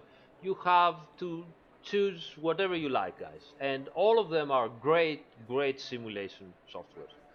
Uh, and modesty apart, I think with Assetto Corsa 1, we tried to do more than what iRacing was doing with the licensing. So we pushed in the licensing. All hail Marco Massaruto, which is doing an amazing amount of work behind the scenes. Nobody will ever say thank you enough to him for whatever he does. So we're in a situation where we have so many real cars, real trucks, laser scan tracks, real data. We have everything in it. Okay, and what were I was saying? So we to do all this, okay, to do all this, we need sales. I'm not hiding here. Without sales, we cannot take the licensing for all that amazing stuff. I mean, I'm talking only for Assetto Corsa because that's what I know. We had BMWs, Lotus, uh, Pagani. We had Ferrari, Lamborghini, Porsche. We've managed to get Porsche. Do you remember that, guys? 16 years of exclusive licensing of Porsche to EA Sports, and then finally we got it, and we have it now in simulation software in a very very niche market. The market of simulation is very niche, it's very very small. So all the people that they are working in simulator, they're really trying very hard to give you as much authentic content as possible. Uh, and to do that, we need more sales. Okay. So how do you get more sales? Do you make your simulation easier? No, and I'll tell you why not.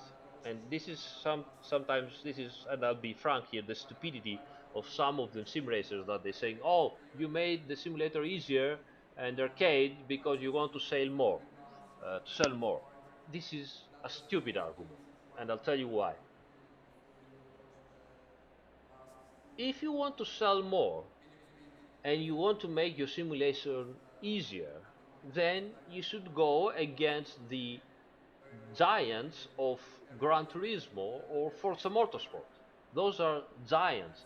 They are even killer applications exclusive for the consoles, Xbox and PlayStation. I mean, you know how many people work for Tentacle? No, how's the name? Tentacle Studios. I don't remember the studios that make Forza Motorsport. They are 400 people. 400. We are like 20 with our cats and secretaries and the dogs and everything. We're maybe 30. Okay, and I'm pretty sure that this is the case, maybe a little bit more in other simulation studios as well. So we cannot go against them by making the simulator a bit easier. It doesn't make sense.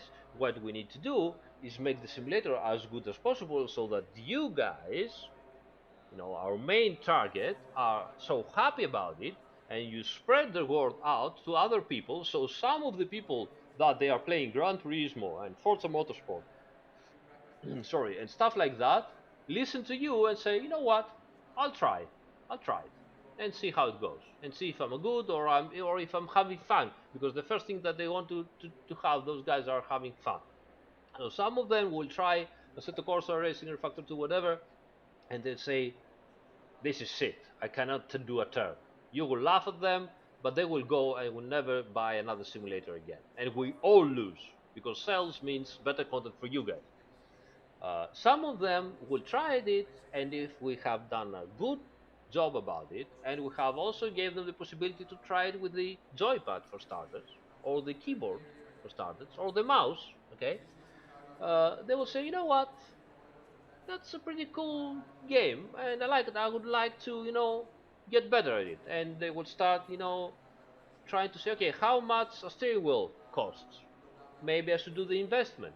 And they will get into the community, and the community will get bigger, and the sales will get bigger. And you guys, hardcore guys, you'll have more and more authentic content to play with. So this is how it works. So that is why some of us developers, when they hear, "Oh, you make your simulator sucks, and the other simulator sucks, and this is too easy, it's arcade, this is too hard, it's not realistic," and we're like, "Why you have to say that? It's idiotic, really is." So sorry for the rant. Let's go back again. So okay, another question. If I can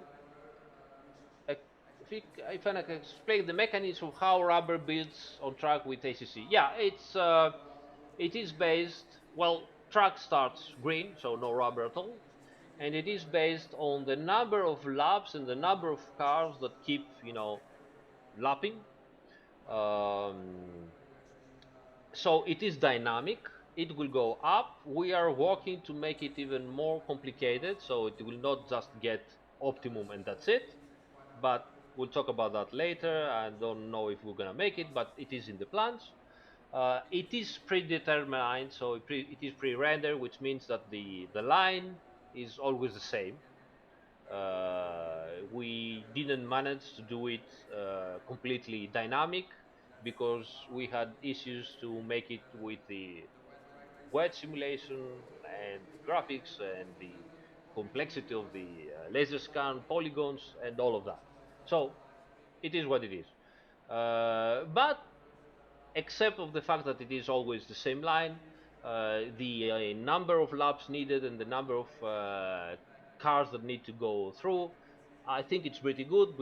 We got, we went to the actual tracks and we found out how much time in it needs, and we measure it. We also measure the roughness of the track, so each track has different grip in different also places. It also generates marbles. You can go over the marbles and dynamically put them on your tires. You can hear them when you have marbles. And we went even, and this is again another situation of help of the real drivers. If you get marbles on your tires and it starts raining, you get a tiny little bit less water draining from your slick tires. So, for example, what the real drivers do, if they see that it starts raining and they have to do 2 laps, for example, to just go back to the pits and put the rain tires, but in the meantime they are on slicks and they might die, right? They will go off the line, pick as many marbles as possible, and that will help them a little bit to deal with aquaplaning because the tire is not slick anymore but has a little bit of, marbles so that the water can be drained out. And this is simulated in Assetto Corsa Competizione. You can go outside the track, pick up marbles, you need about uh, pretty much get all the straight lines of the track on the marbles, so that you can pick them, and then your slicks can manage the wetness a tiny bit better. Another thing that is simulated is that the rubber, when it starts raining, is much lighter. So I strongly advise you to go to outside of the rubber line when it starts raining, and your brake zone should be outside the rubber line, the ideal line. Uh, and then if it keeps raining a lot, it cleans out and the track is green again, so the grip is identical everywhere. All right, so what else? Oh, lots of stuff. Yes, we will explain the wheel rate. It's practically the springs, but the force is not at the springs, but directly after the leverage of the suspension to the wheel. That's why it's called wheel rate.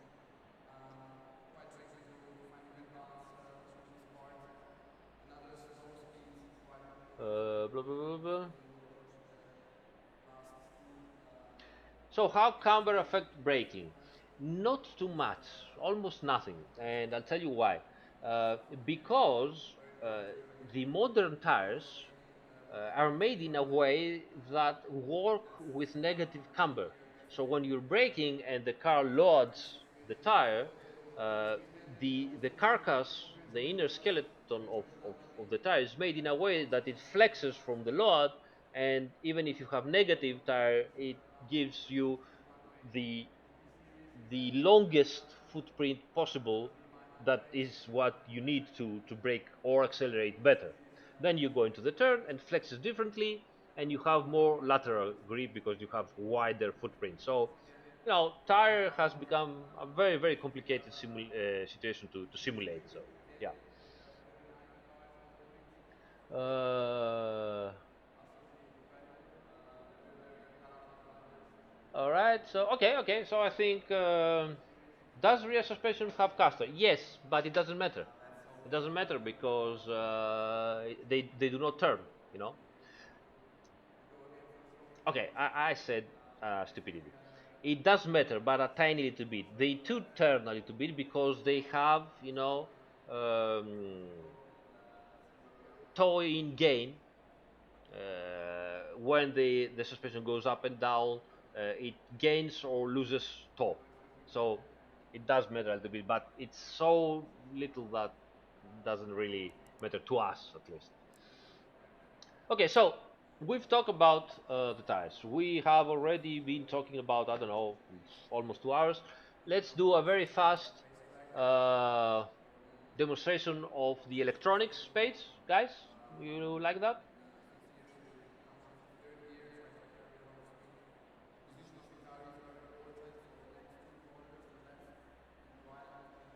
I don't know what to tell you about safety cars.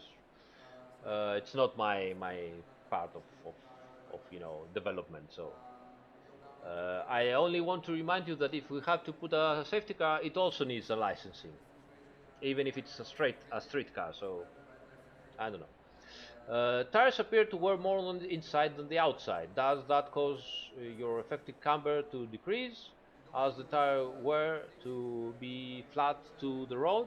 Not only that, but also changes the slip angle of the tires. So less, uh, so more tire wear means less tire tread depth, okay, because it's in millimeters, which means less flex in the tire, which means that your slip angles are even less than 5 degrees that we said before. And that also means that less flex generates also less heating, so your tires will get cooler as you move forward with the race. All right, electronics. Electronics. Let's talk about electronics. Let's start with ABS. ABS. Actually, we are very proud about our electronics simulation in Assetto Corsa Competizione. Not only traction control but also ABS. Um, well, first of all, our electronics elements are not simulated, as assists. They are not assists of the code. They are trying to simulate what the real cars are doing. Why I'm saying this? In reality, you do not know. There's no way to understand how much the tire slides. Does it slides by 5 degrees, by 4 degrees? You don't know that. It's impossible to guess. Okay, so the uh, the EQ of the car, so the computer of the car, gets data from all the sensors, from the rotation of the wheels, from the GPS speed, from the speed of the car, from the accelerometers inside the computer, and they try to understand how much the tire is sliding or spinning. Okay, and they made an estimated guess. It's not precise. Okay, so the they are very good, but they're not perfect. Okay, and that's why you feel that in your street car, the ABS is not always giving you as much braking force as possible, especially when you have, a very slidey road or wet road or whatever. They are trying to play it as safe as possible, so to never lock the wheels. And that's why in the racing cars we have levels. So you change the level, and the ABS the computer will try in the real car to let the wheels slide a bit more or a bit less. Okay, and it's not something that the computer can identify automatically. They're not so good yet, at least. So the engineer and the driver need to input and give the car the specifics. So this is one thing, and I will show you right away how this works. So let's start. Let's go back. Okay, quit from here. Finally, some driving. It's not going to be a long of a driving, but yeah. So let's go simply at Monza, which has long straights, and let's have very heavy rain. Storm, heavy rain, heavy rain. Change car, change car. Yeah, why not? Change car, change car. What can I? Aston Martin, the new Aston Martin with the R Motors for library. That I like this library so good. I love minimalist libraries. I don't like many colors and stuff like that. Okay, so let's go there.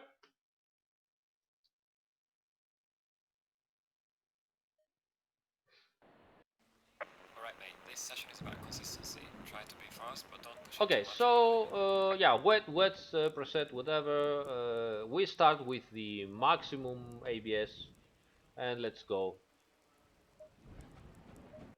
Right. Oh, that's nice.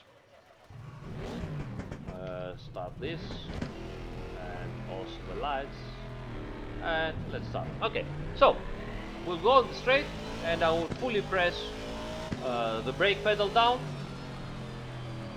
if I will not spin before that, and we'll see what happens. All right.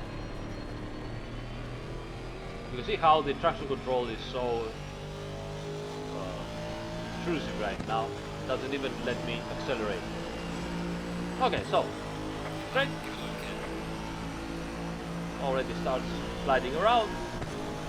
250 kilometers, 260 kilometers per hour, and brake, brake, brake, brake, brake, brake, brake, brake, brake. You can see how I didn't even, okay, stop. That's it.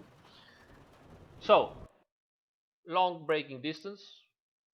Let's see at the replay. Let's see if I can move the camera. No, that's not it. Yeah, let's see. We don't have a camera. Okay, then I will use the F7. That will fix it. We'll go like that. All right, that's it. There. Okay. So back here. All right. So what we're looking here. Are the tires going to lock? Obviously, you would say no, they will not.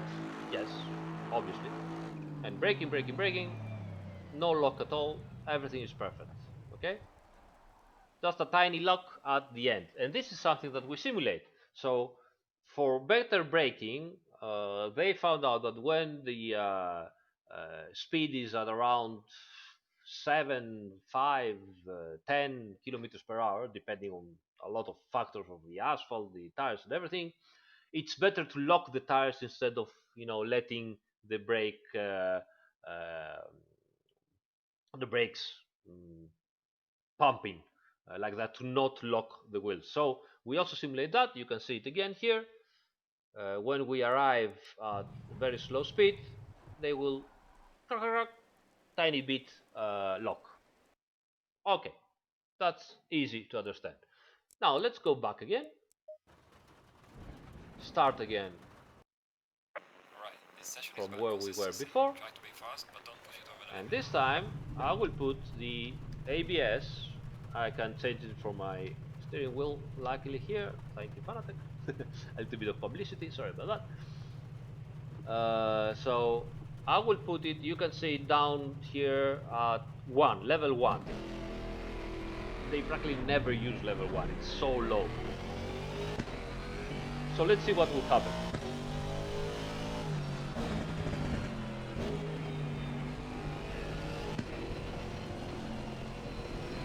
Okay, let's go.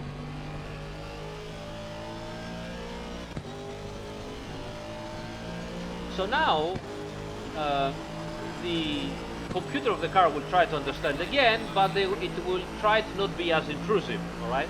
But 1 is really, really low as a level. So let's go again at 200, brake, as hard as possible, and already I have issues. I've managed to brake sooner at 1, okay? Let's see that in the replay. So as you saw, the braking distance was much less. Stop this, F1, F7, all right. Keep in mind that we didn't have immediate lock up now because the tires, the brakes are still cold because we didn't do some laps, so we are in cold brakes. Only towards the end of the braking zone, the brakes were really uh, in a decent temperature. So braking, okay. You can see that it locked a little bit sooner, but that's half the story because we were going straight. Okay, we were going straight. So when you're going straight, the computer doesn't have many problems to understand what is going on. What will happen if we oops, let me get out from all right. What will happen if we try to brake with ABS 1 but also try to turn a little bit? Okay, so let's see.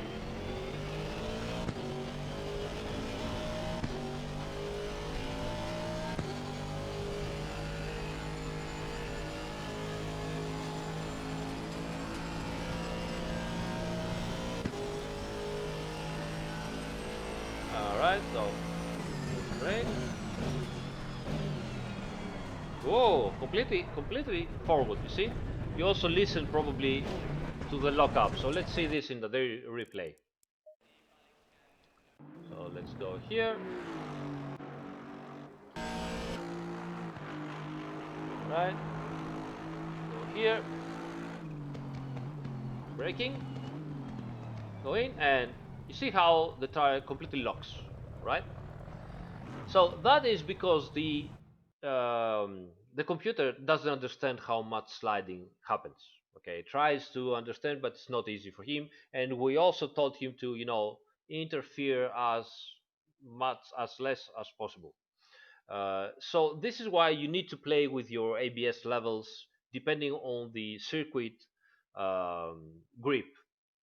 But that's half of the story because playing with your ABS levels, as you see, the lower the level, the shorter the braking distance is.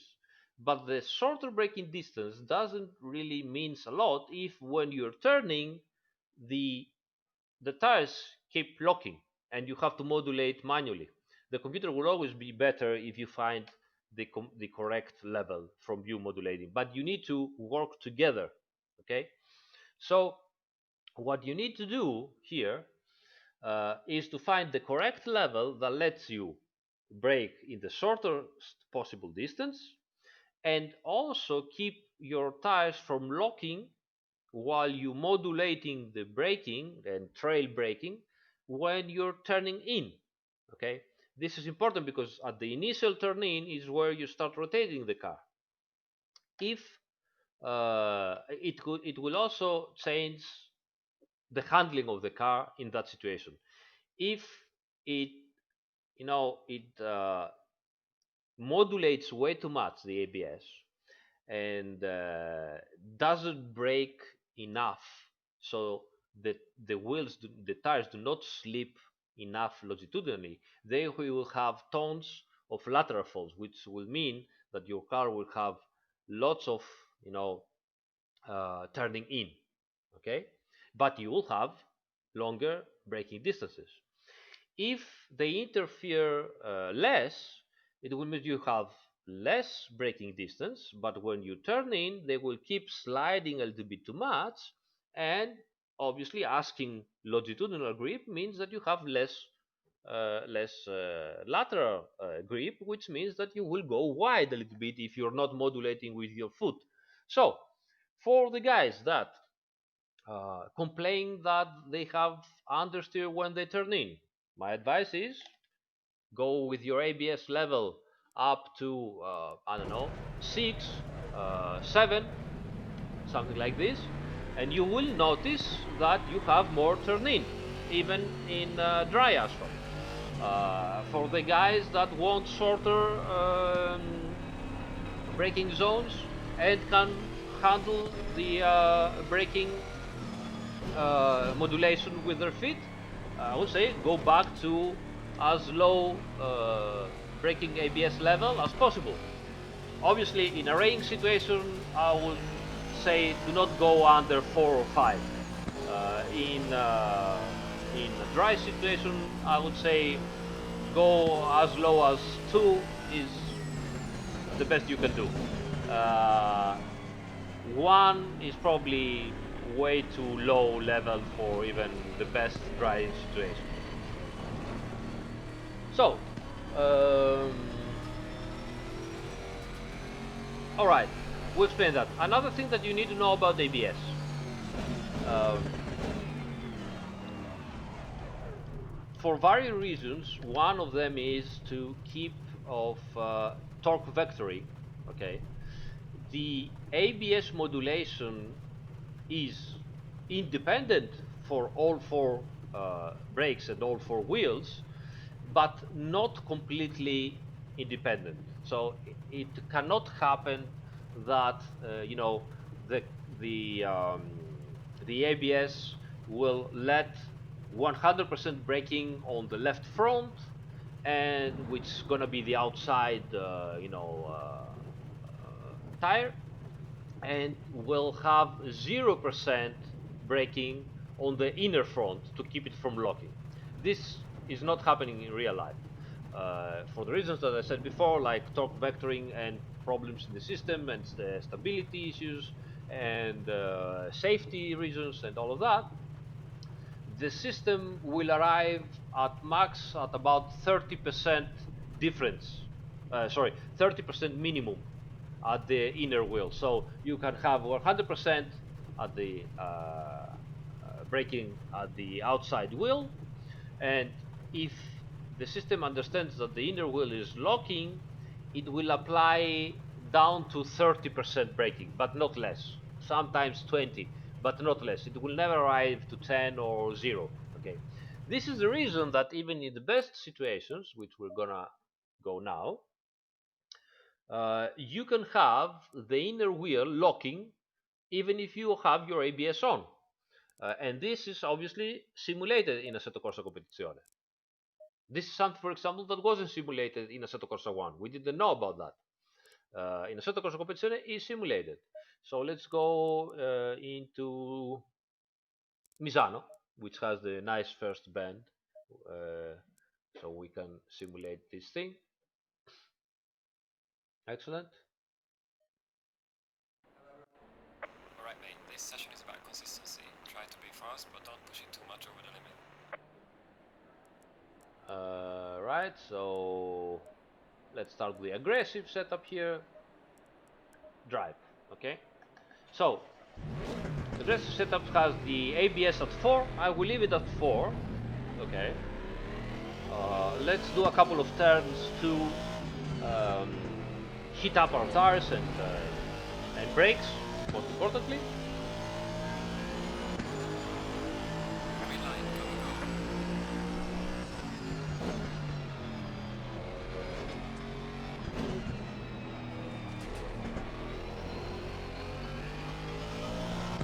Oh, that's nice handling, you see? But that's not grip. Okay, so we did something here. I want to do it once more in the other turn.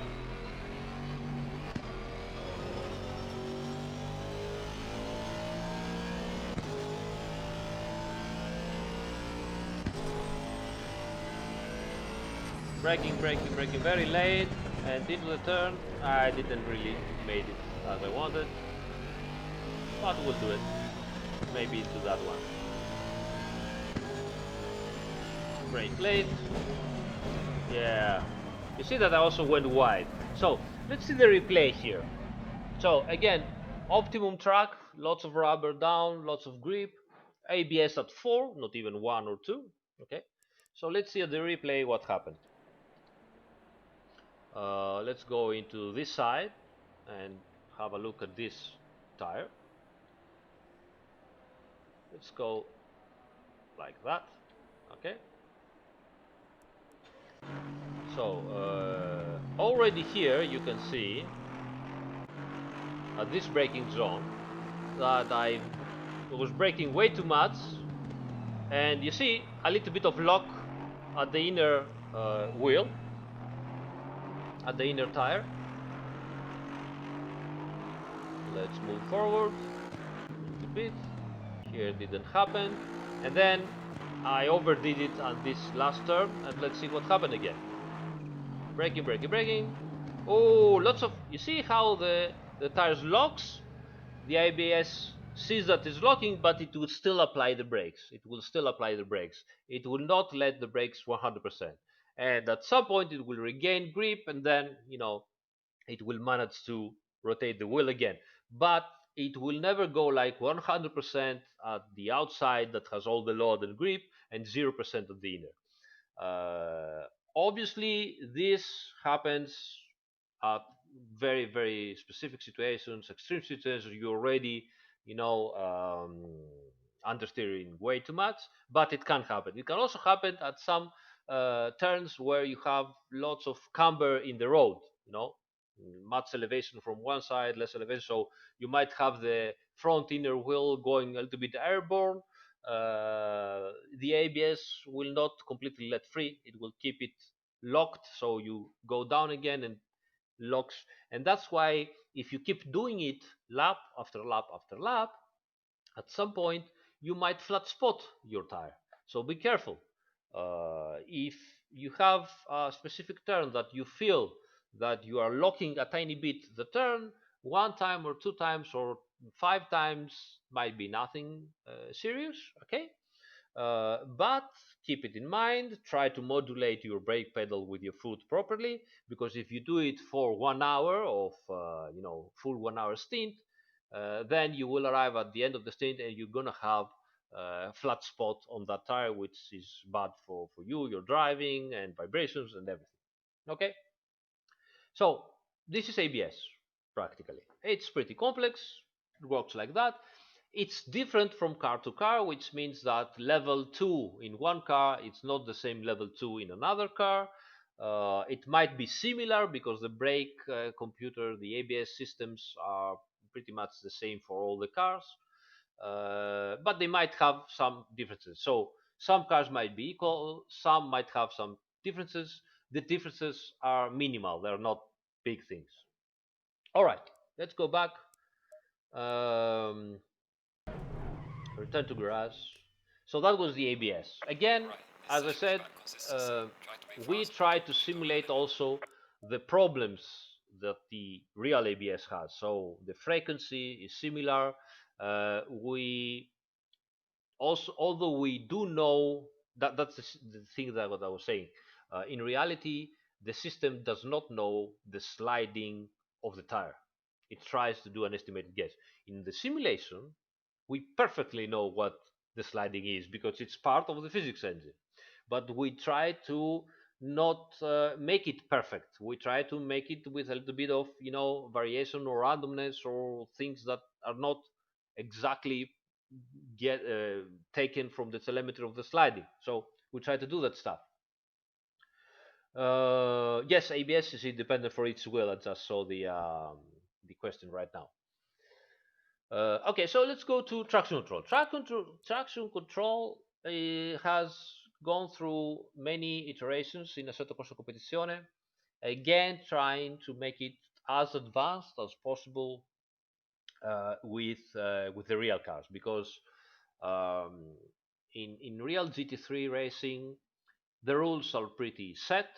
The manufacturers cannot really make crazy things in terms of aerodynamics or in terms of suspension. Actually, suspension very little things because they have to respect the street suspension geometry, um, attach points of the chassis and stuff like that. So they cannot make prototypes, right? They make sports cars, obviously change many differences. They are pretty advanced now. They're not as they were before. Um, but the rules are strict. They cannot make incredibly different cars than what the actual street car is or the homologation one. So where can they spend their money to make the car better? Electronics. In electronics, there's a lot of development going on, and the more we were working with the teams, the more we got to learn about what is happening with the electronics of the cars, and the better our systems became. So right now, the traction control in Assetto Corsa Competizione uh, tries to understand the sliding of the wheels and engages.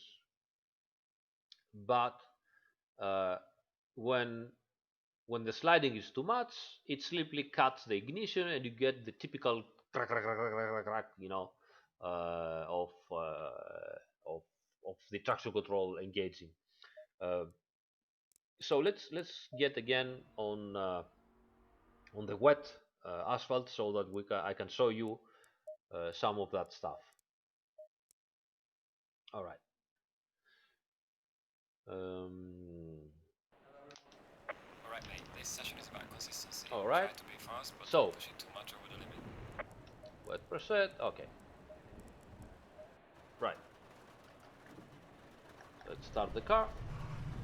So, as I said, when the sliding is too much, or if the traction control level is too high, uh, every little sliding it will try to interfere way too much, and to do so, and first of all, in street cars, the traction control also engages the brakes. So if it feels that a wheel spins too much, it can engage the brakes, brake only that wheel, only that tire, and keep it from sliding.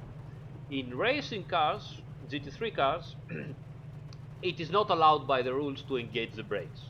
So the only thing that the traction control can do is limit somehow the power. So how do you limit the power? Well, the first thing you do is you cut the ignition on some cylinders or all the cylinders of the car. Okay, so when the traction control level is too high, now we have it at 8, which is maximum for the Aston Martin, and you slide like this, you hear that, and you can see also the uh, the rev limiter Green light, go, go, go. vibrating like that. This happens because the traction control cuts the ignition of the engine, and it's actually if you were telegraphing with your foot, like that. You can see again. Look at that. Listen to that. You see?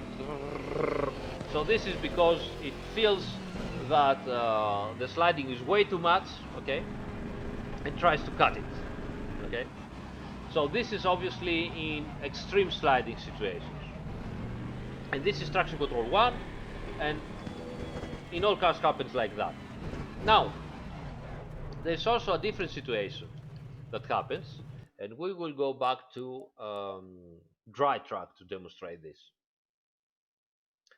So again, clear weather, dry track, optimum grip. So obviously, we don't want to Right, always this cut session the is about ignition consistency. uh, Try to be to fast, the but to don't the push it to your um, limit. to the cylinders, cut the complete ignition to all the engine, because first of all, it cuts a lot and then has to start again. This also generates weight shifting from, it's like completely lifting your foot from the accelerator and going down again. And this obviously happens exactly where you don't need it, because obviously the traction control engages when you're in the turn and you go hard on the accelerator, right? And the tires start slipping, and the traction control cuts to try to not slip, but you are also sliding, you're also in the turn. So if this happens, then the car gets unbalanced and you might lose control of the car. You won't, but you don't want that. And the second is that it also creates vibration to all the drivetrain system, and obviously loses a lot of time because then it has to reattach the ignition, and the engine has to restart, let's say, and so on. So it's not the best way to control sliding. So they came up with another different solution, since they cannot control the brakes, as I told you. So the other solution, yes, guys, we will talk about TC1 and TC2. Give me just a minute to explain you the TC1, because otherwise you won't understand what TC2 does. So the other solution that they found out is that instead of cutting the ignition, they could play with the advance of the ignition. The advance means that when the piston goes up and compresses the fuel mixture, at some point of the compression, the spark goes up, makes explode the fuel mixture, and generates the explosion and the work to push the piston down. This generates works, power, and so on, right? So when the spark lights up, the timing is called the advance, right?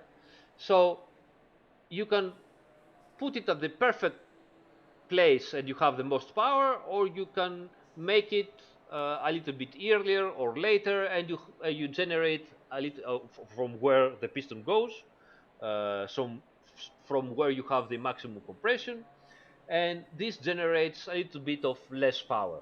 Again, simplistic explanation, but I guess you get it. By doing this, as I said, you get less power, which is exactly what we need.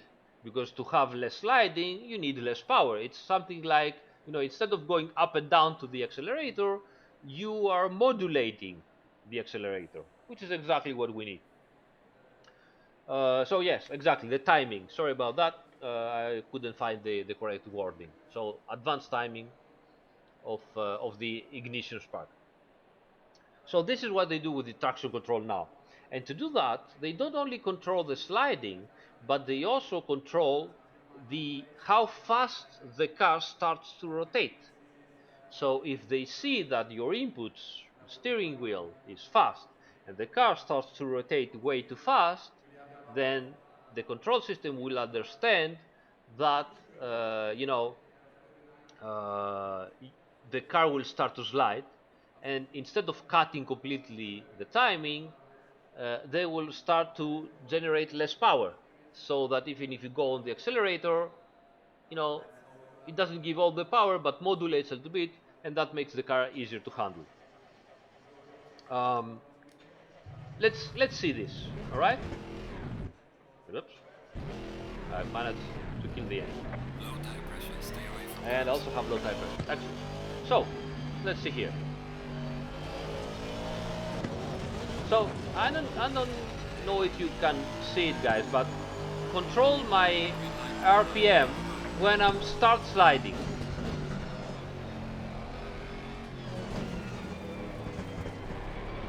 Okay, now cuts a lot because I'm sliding too much in second gear. But now it didn't. You saw that? So let's see that in replay. This is all that you need to see, I think. So let's go inside and toggle the HUD. So I want you to watch the rev HUD here. Okay. So here's the situation. Let's go. All right. Okay. So here, this is a lot of sliding right here, and you see that it cuts in the typical way with the ignition. So crack, crack, crack, crack, crack, lots of cuts. So let's take this slow. The next turn. Sorry about that. Here. So on the accelerator, and boop, boop, boop, boop. You see this goes boop, boop, boop. I'm in slow motion now, so boop, boop. But here, it slides in third, and it doesn't do that. It goes whoop, like this. This is where it cuts power. It doesn't cut the ignition. It cuts some power. Let's see that again, a little bit faster.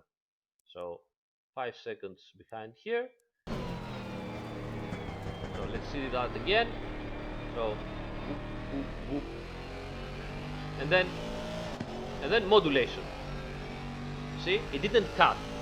So let's hear this in full playback. Back again. Here. Listen. Do do do do. And then you see how it modulated, because the computer understands that, okay, the sliding is modest. Instead of cutting completely, I can modulate how much I can modulate the power delivery, and let the driver play with the car, because in racing you need to have control of the accelerator to play with the car, to rotate the car, to give more power when you need it or less power when you don't need it. So this is TC1. Okay. So what is TC2? So here's the thing: drivers, being drivers, they always ask for more. Okay. And here's a very nice anecdote. Uh, this is from a great race engineer um, from the Ferrari. So when they started trying the traction control of the Ferrari 488. No, no. The Sorry about that. I see the question here. The modulation of the traction control cannot damage the engine. That's no. Those are bulletproof tanks. Those cars, nothing happened to them.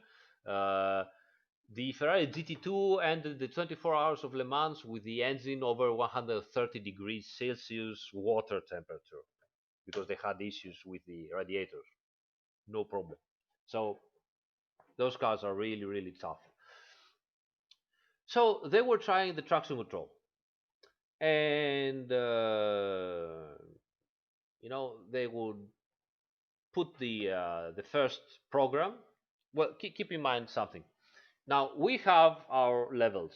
They also have their levels, but if the engineers think that it is worth it, they can apply to the levels different traction control logics. So their level 3 can have also different traction control logic. They don't do it all the time, but in some specific occasions, particular occasions, they might do it.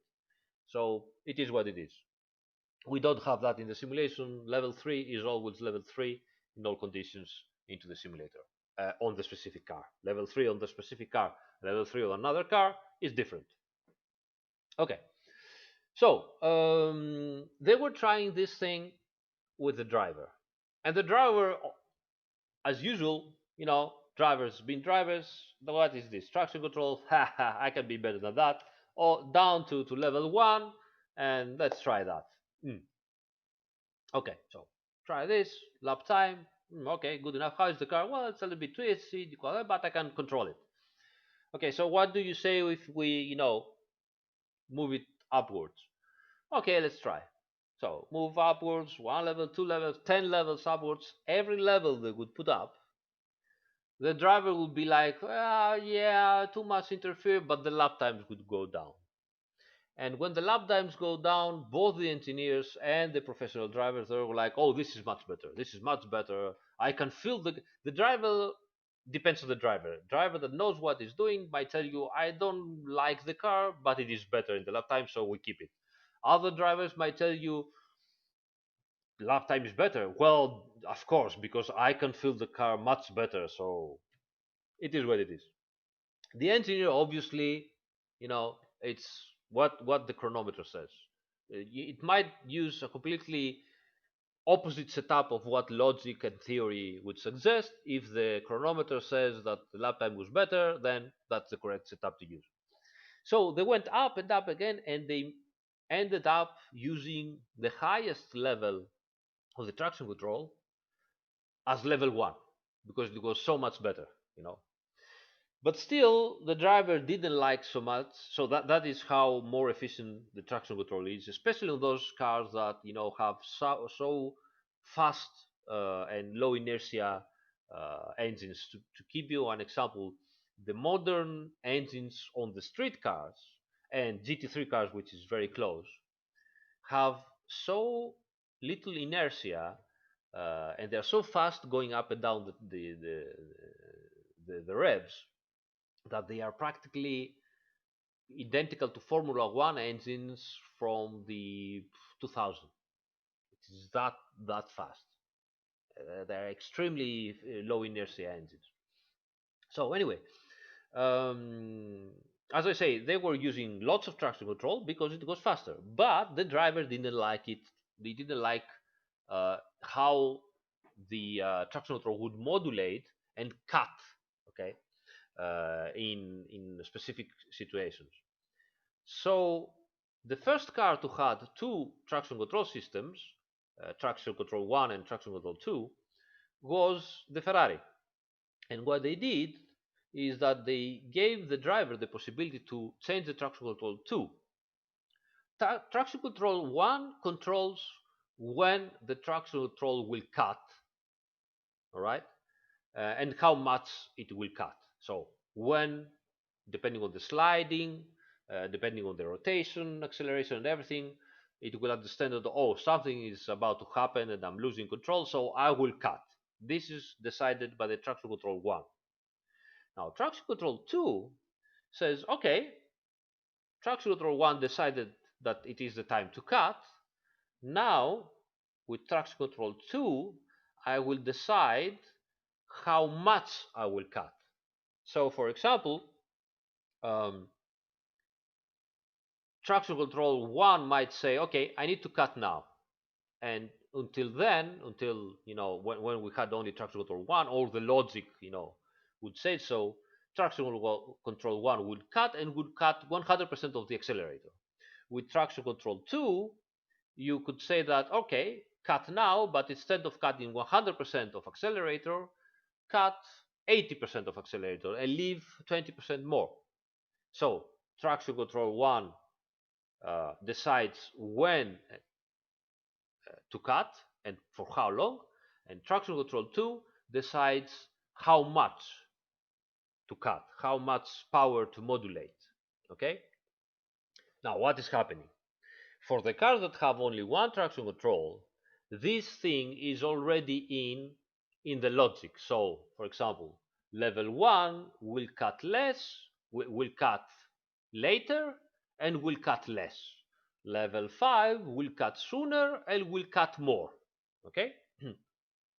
in the cars that you have two traction control systems, uh, traction control one will decide when to cut and by how much time. Traction control two will decide how much cut and how much modulation will operate. Now, because this can also bring unpredictable results, uh, you cannot do crazy things. You cannot do, I don't know, traction control one and traction control one level 1 and traction control 2 level 10. It is always advisable to go together. So TC1 1, TC1, TC2 1, TC1 3, TC2 3, something like that. Okay. Uh, my advice, and also engineers' advice, is that you put whatever you want your traction control one, your TC1, and then you play one click up and one click down on your traction control two. So if you put TC1 at level 3, your TC2 can be at level 2 or at level 4.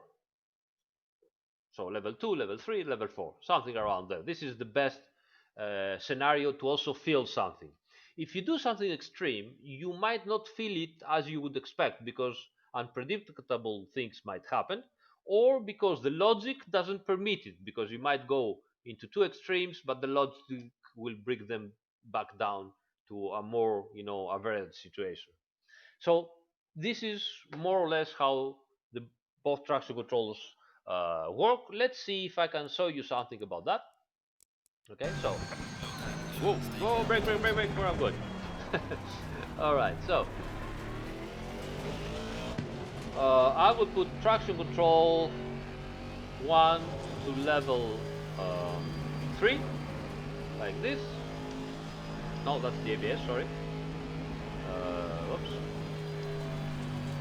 Level 3, and then I will put traction control to 5. So TC2 is to 5 now, and TC1 is level 3. So let's see what my rev limiter will do in situations. You see how it modulates a lot and practically stopped the sliding even in first gear.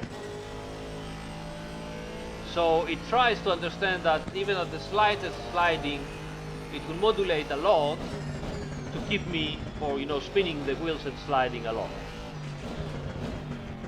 First gear again. You see, even though I have traction control 1 to 3, I practically don't have any oversteer. Alright? You see? No oversteer, and I'm 100% down the accelerator. So now I'm gonna go down to 3, which is the same for TC1 and TC2. Both are level 3. Let's see what happens. Whoop, oversteer. You see? See? Some oversteer here. Very, very easily controllable, because traction control does everything for me. Still controls and doesn't let me go into a wide drift. You see? See? No wide drift.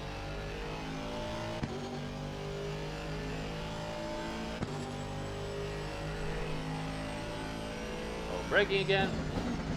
Second gear. Step on it like that, and a tiny bit of oversteer. Everything is correct. Now traction control 2 to 1. So TC2 level 1. Again control, but more oversteer. So the TC1 understands that, okay, I'm sliding, I have to react, but the TC2 says, yeah, okay, cut, but don't cut too much. Let the driver decide. Give him a hint of what is going on, and then let the driver decide. So again here.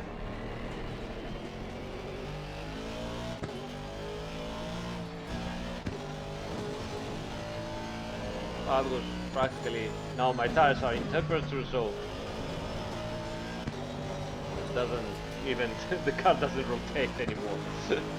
this the Aston Martin is such a neutral car.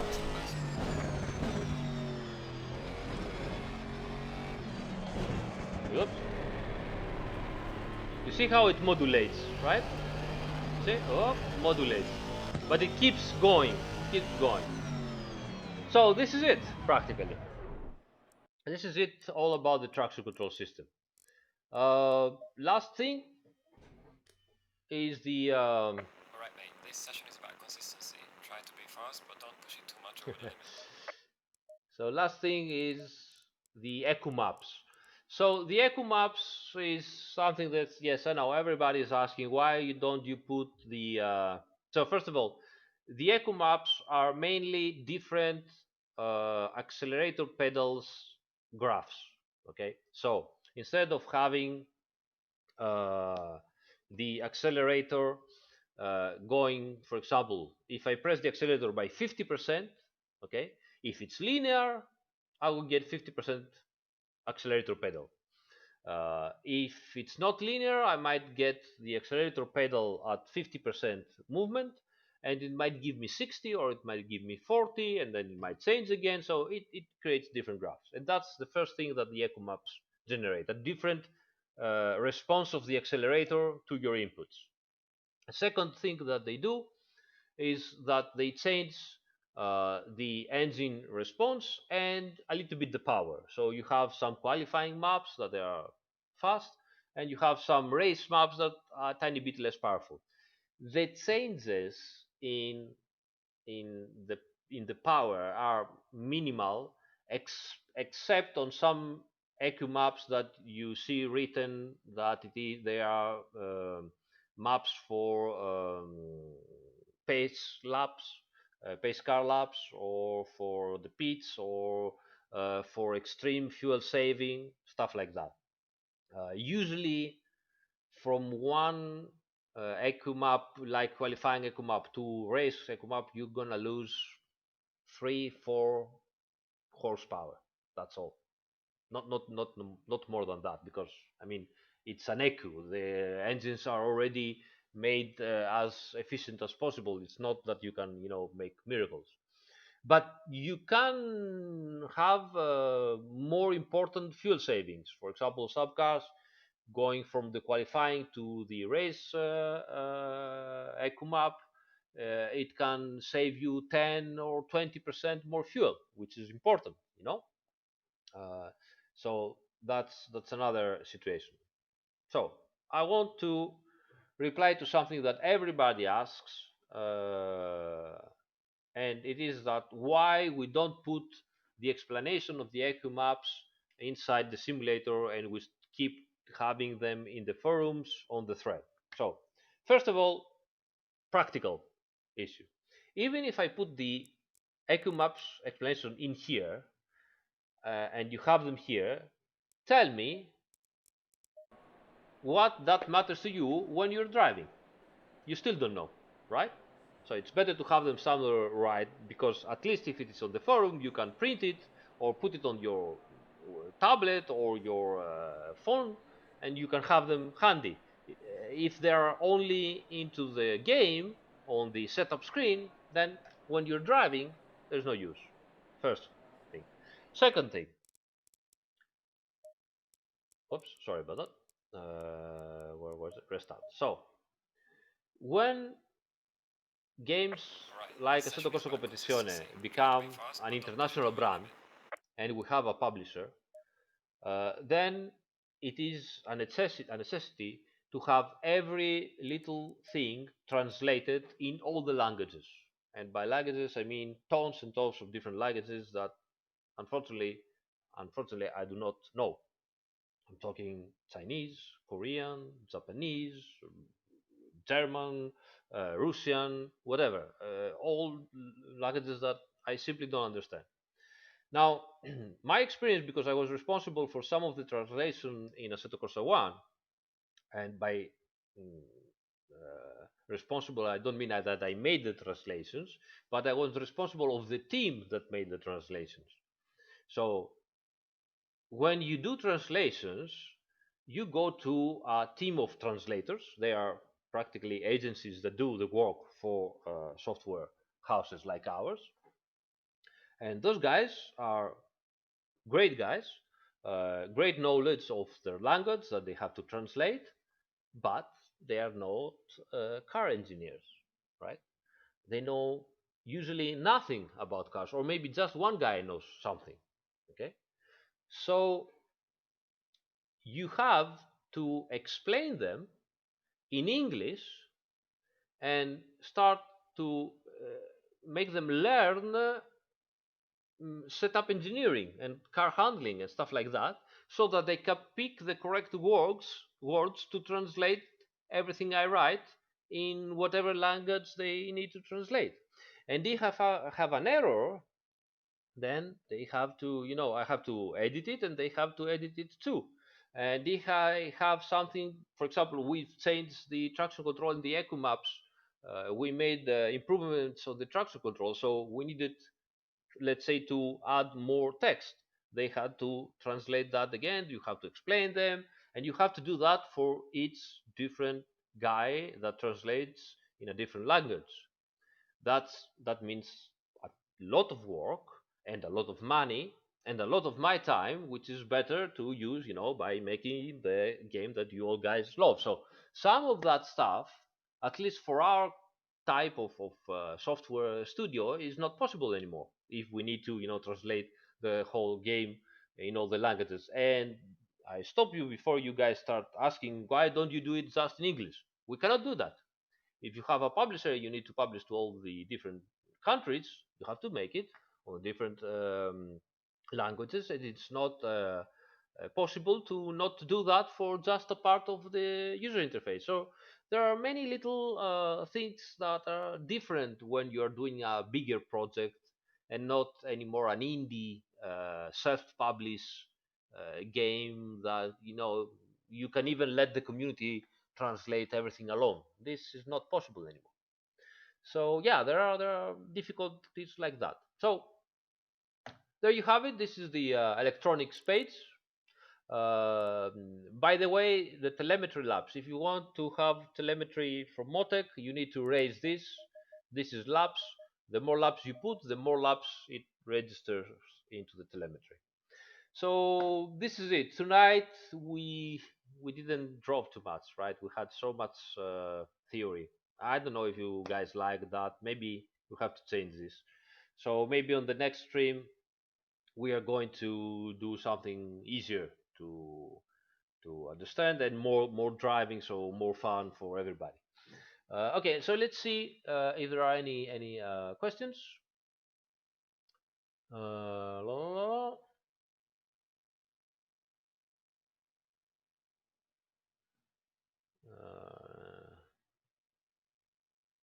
Uh, okay, so I see no important questions right now. As usual, in the following days, I will cut sections of this long live stream, and I will publish it, in small sections or specific arguments, so that you guys don't have to listen to everything. So that's it. That's it. And what can I say? Well, first of all, I will wish you a happy new year. I hope that 2020 will be even better than what 2019 gave us. I'd like to thank all my colleagues because we had a pretty difficult year. I think I can assure you everybody worked their asses off to make Assetto Corsa Competizione as good as possible. And I think that now, guys, you finally can see uh, what we were trying to do, what we had in our minds, and what the project had to be done. I'm pretty proud by what all the guys managed to accomplish with this project. We know it's a niche project; it's only one, series, but we wanted to do something like that, very very focused, very very deep in simulation and everything. So uh, the big thank you goes to all the team that in this 2019 year really, really worked very hard. You guys gave us a hard time sometimes, and sometimes you had to do that. But thank you for sticking with us and pushing us to do this properly. And thank you to all my colleagues and all our families that really support us to bring competizione as good as it is now. And 2020 is even better. Lots of stuff is arriving. It's going to be really great. So thank you, everybody, and see you next year. Bye.